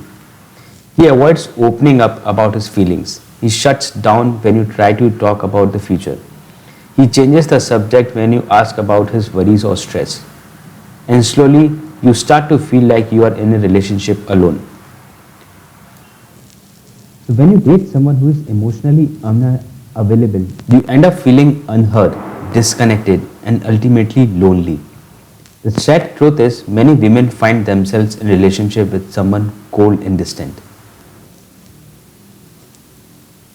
So now here is the core message of the email. Not because they choose wrong, but because their heart has become used to what feels familiar.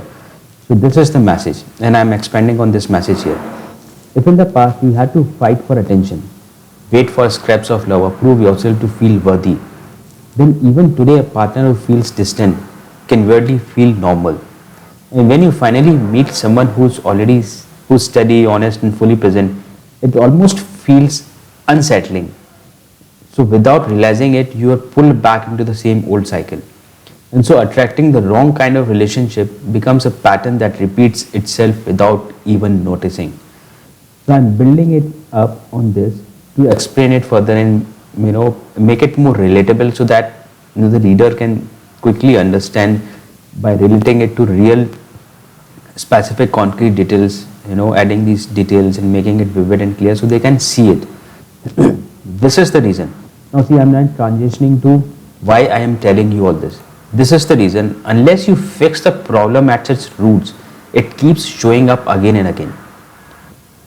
It's why. Now I'm again transitioning to my offer. It's why I created the Relationship Reset live coaching program. In this 2-week live coaching program, I'll help you break these patterns at a deeper level and give you the tools and techniques to attract and build a meaningful, connected relationship. Go here to find out more. So you can clearly see that there's a subject line which is on the question, and then there is a lead which talks about the problem, and then we are building up. There's a clear message that is coming up through the build up, and then we are transitioning into why I'm telling you this story is because unless you fix the problem at its roots, it will keep showing up, and which is why I created this program. So you can see how the entire architect is working here. Let me show you another example, and I'll walk you through how again the same architect is working in this and another example. So finish his email marketing. Subject: I was fired for this. So this is personality driven. Subject line: I would pray they didn't pick up the phone. So I am getting directly into the story. So this is a story based lead. One of my first jobs was at a B2B consulting firm. They hired me for a sales and consulting, but then handed me a stack of outdated data and said start calling. So there I was, phone in hand, starting at a long list of names, half of which were probably wrong. The only part of calling I liked was when someone didn't pick up. That silence was just a relief. Lol. And when they did pick it up, it was ugly. Hi, I'm Gaurav, calling from XYZ, and we are launching our business breakthrough program for CEOs. I am in the recruitment, she said. I had no script, no strategy, and no clue. 6 months later, I was picking up my desk, fired for non-performance. Haha. After that, I bounced between jobs. The story was always the same. Owners and sales guys grinding away, cold pitching, mostly strangers who didn't know them, didn't care and didn't want to listen. But then I landed at a startup that did things differently. The sales guy didn't talk to blank faces. Instead, they met people who would read their emails or watch their videos and already kinda knew them. Conversation started with, I have been following your emails for a while, instead of, who are you? 95% of the people, the sales guys, 95% of the people the sales guys were meeting weren't strangers. They were warm, engaged, and ready to talk. And it showed. They went from zero to stealing clients from companies with 10, 15, or even 20 years of experience. And it's not because their product was revolutionary, it's actually their marketing worked with the sales, making the sales more almost effortless. Most B2B companies miss this. Picture this, your sales team meets 50 people, 47 say no, 3 says maybe, 1 buy. And the 47, the forgotten, marked not interested in the CRM. And then it starts all over again. Another 50 names, another grind. This is why it's so important to use emails. It allows you to keep building a relationship with those 47 month after month without wasting any time and energy. Just imagine your sales guys meeting someone who already know your story. Someone who has read 10, 20, 50 or more of your emails. Someone who says, I've been meaning to talk to you. Instead of chasing, you will be connecting and it makes all the difference. If you want to know how to write emails that gets you lead sales and repeat sales consistently, then join me live for a 2-hour webinar on how to write emails that sells. So now let's see how this structure is working. So this, I was fired for this.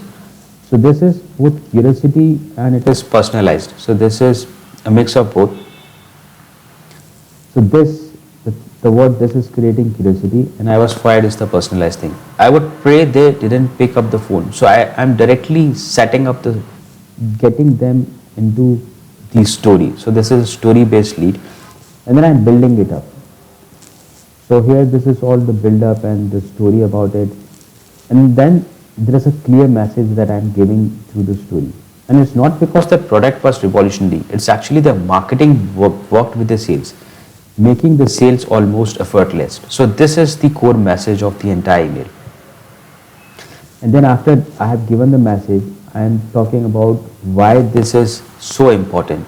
So this is why I'm telling the story. This is why it's so important to use emails. And you can see how I'm again transitioning to what I have to offer. So there's a simple structure. There is a personality driven subject line, a lead on the story. The story is giving a lesson or a message, and then I'm transitioning to why I have this story for you, why I am telling you all this, and then what I have to offer. So you can clearly see again the structure is working. And then let me show you how, again in the similar example. The other thing that you will see in these emails is I focus a lot on writing simple words, try to make it conversational, so keep it more human and natural. So when we discussed about writing the build-up, there are a couple of things that we discussed. So for example, I'll just pull this up. So keep it simple and conversational. So use simple short words, try to keep it very conversational like you're talking to a friend. Make it about them. So even you're telling about your story, connect it back to them. And then add emotion. So your problem, you're agitating and hinting a solution. And then state a message clearly. So you can clearly see how I'm following these steps in the emails. So let me take you to another example.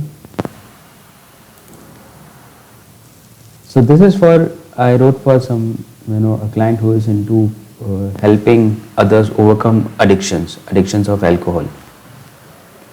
So urges and cravings, ? This is how you stop them. This is in the pretext. Now this is a question which is related to the problems. So that's the category of the subject line. A bit of harsh question for you. Are you relying on sheer willpower to moderate drinking? So this is again a problem based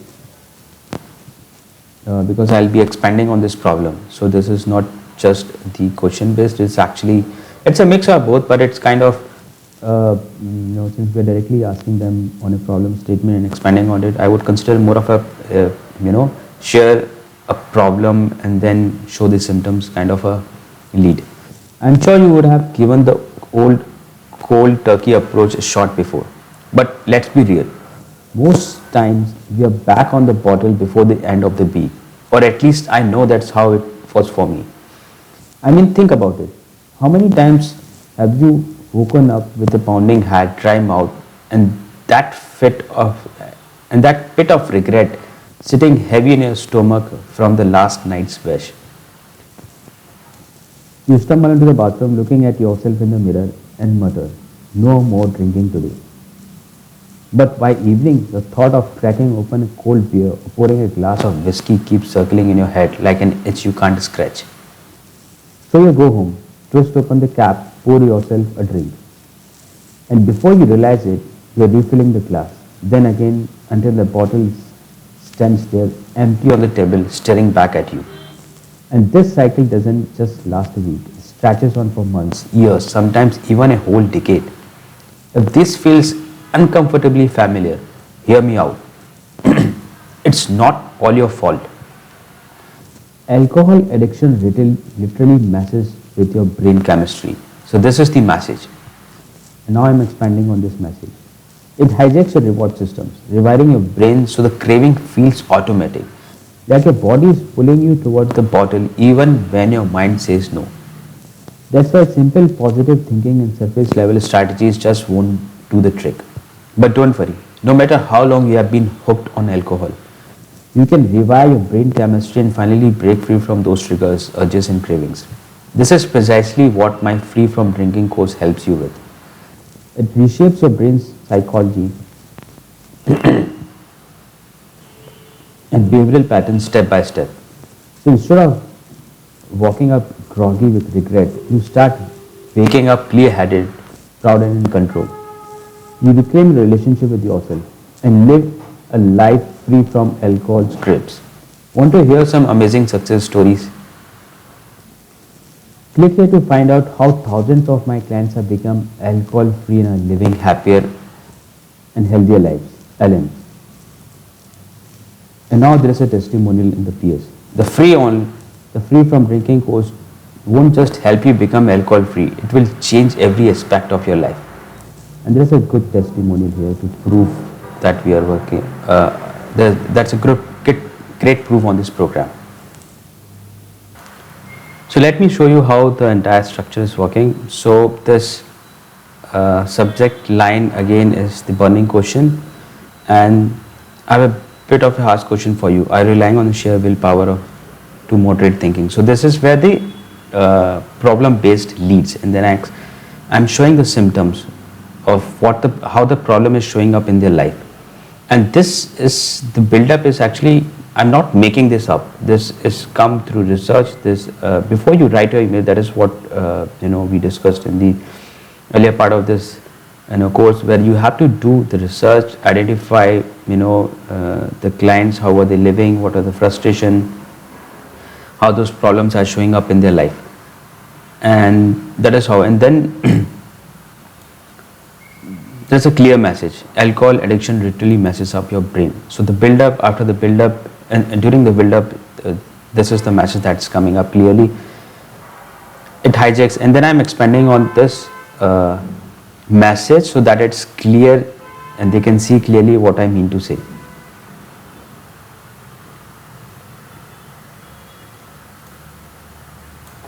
And here is the transition. This is why simple positive thinking and surface level strategies just won't do the trick. Why I am telling you all these things, why I am telling you this story?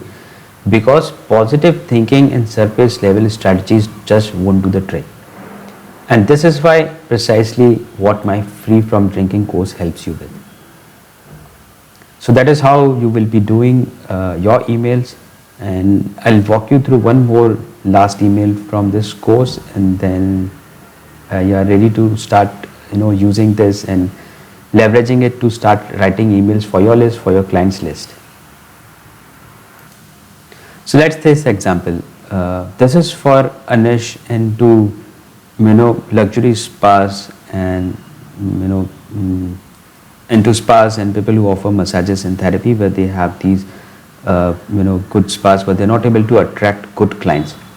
So how to attract rich clients while saying goodbye to cheap ones?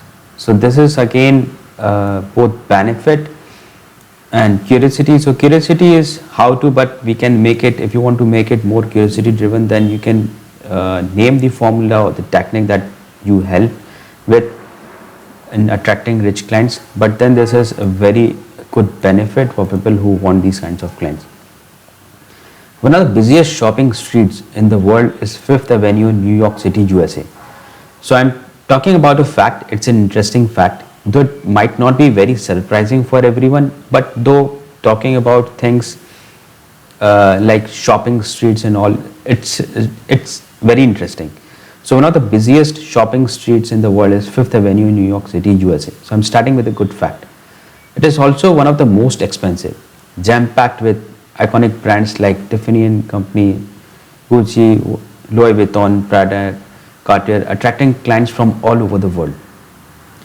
You might wonder, why would someone spend thousands of dollars on their apparel or a single handbag? I'm talking about handbags that cost $5K, $10K or even $25K for. Well, it all comes down to getting indulged in things that make them feel good. It's about treating themselves to something special and feeling utterly satisfied. But you know what else many affluent individuals seek that make them feel good and privileged and even celebratory?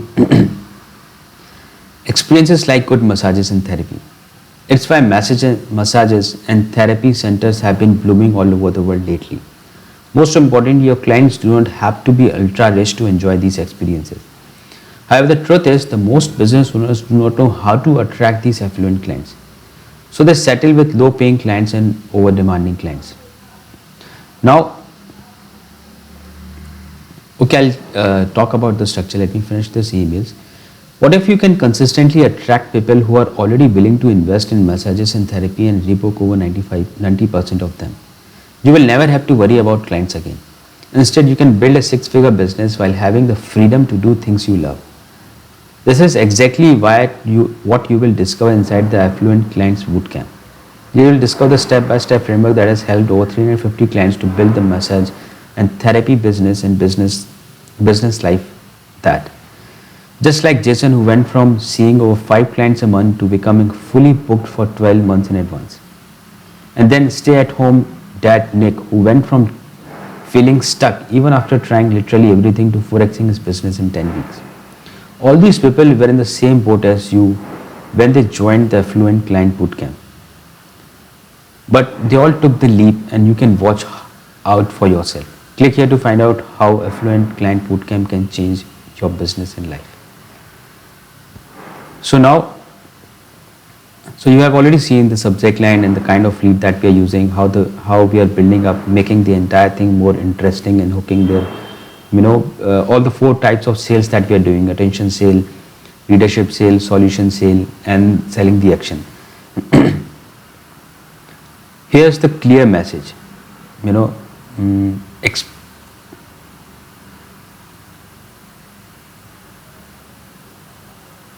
so see, the clear message is, what if you can consistently attract people who are already willing to invest in messages and therapy and rebook over 90% of them? So that is the message that I am talking about here.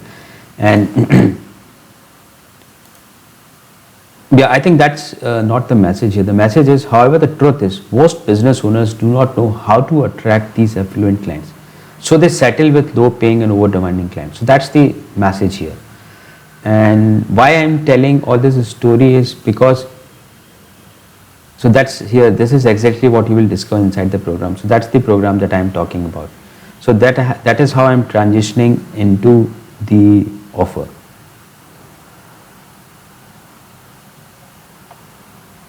Yeah, so this is how, and again, if you look at the copy, it's using simple words after, you make it more natural, conversational, and try to make it like a greasy slide. So, break down sentences into, simple sentences, one-word sentences, so it is easy for somebody to read. So, congratulations. And if you have been here with me for the entire course and you have been following me and taking the notes and doing the exercises, then you are 90% far better than a lot of beginners out there. In fact, a lot of experienced level copywriters do not have that much of depth in terms of what kind of leads, what category of emails, how do we build up, how do we deliver that message. So if you just follow this, you will be able to deliver a lot of good results for your clients. Hey guys, if you like this course, then I want you to subscribe to this channel because I'll be sharing a lot more insights on copywriting, salesmanship, mindset, marketing, email copywriting. So you don't want to miss all those goodies, and so I want you to subscribe to my channel right away. Also, if you want to learn how to write story selling emails, then I have a 3-step framework that I use almost all my story selling emails. So the link is below. You can download it right away. It's free, and I've given templates, I've given examples, and I've given you how to actually use that framework to write story selling emails.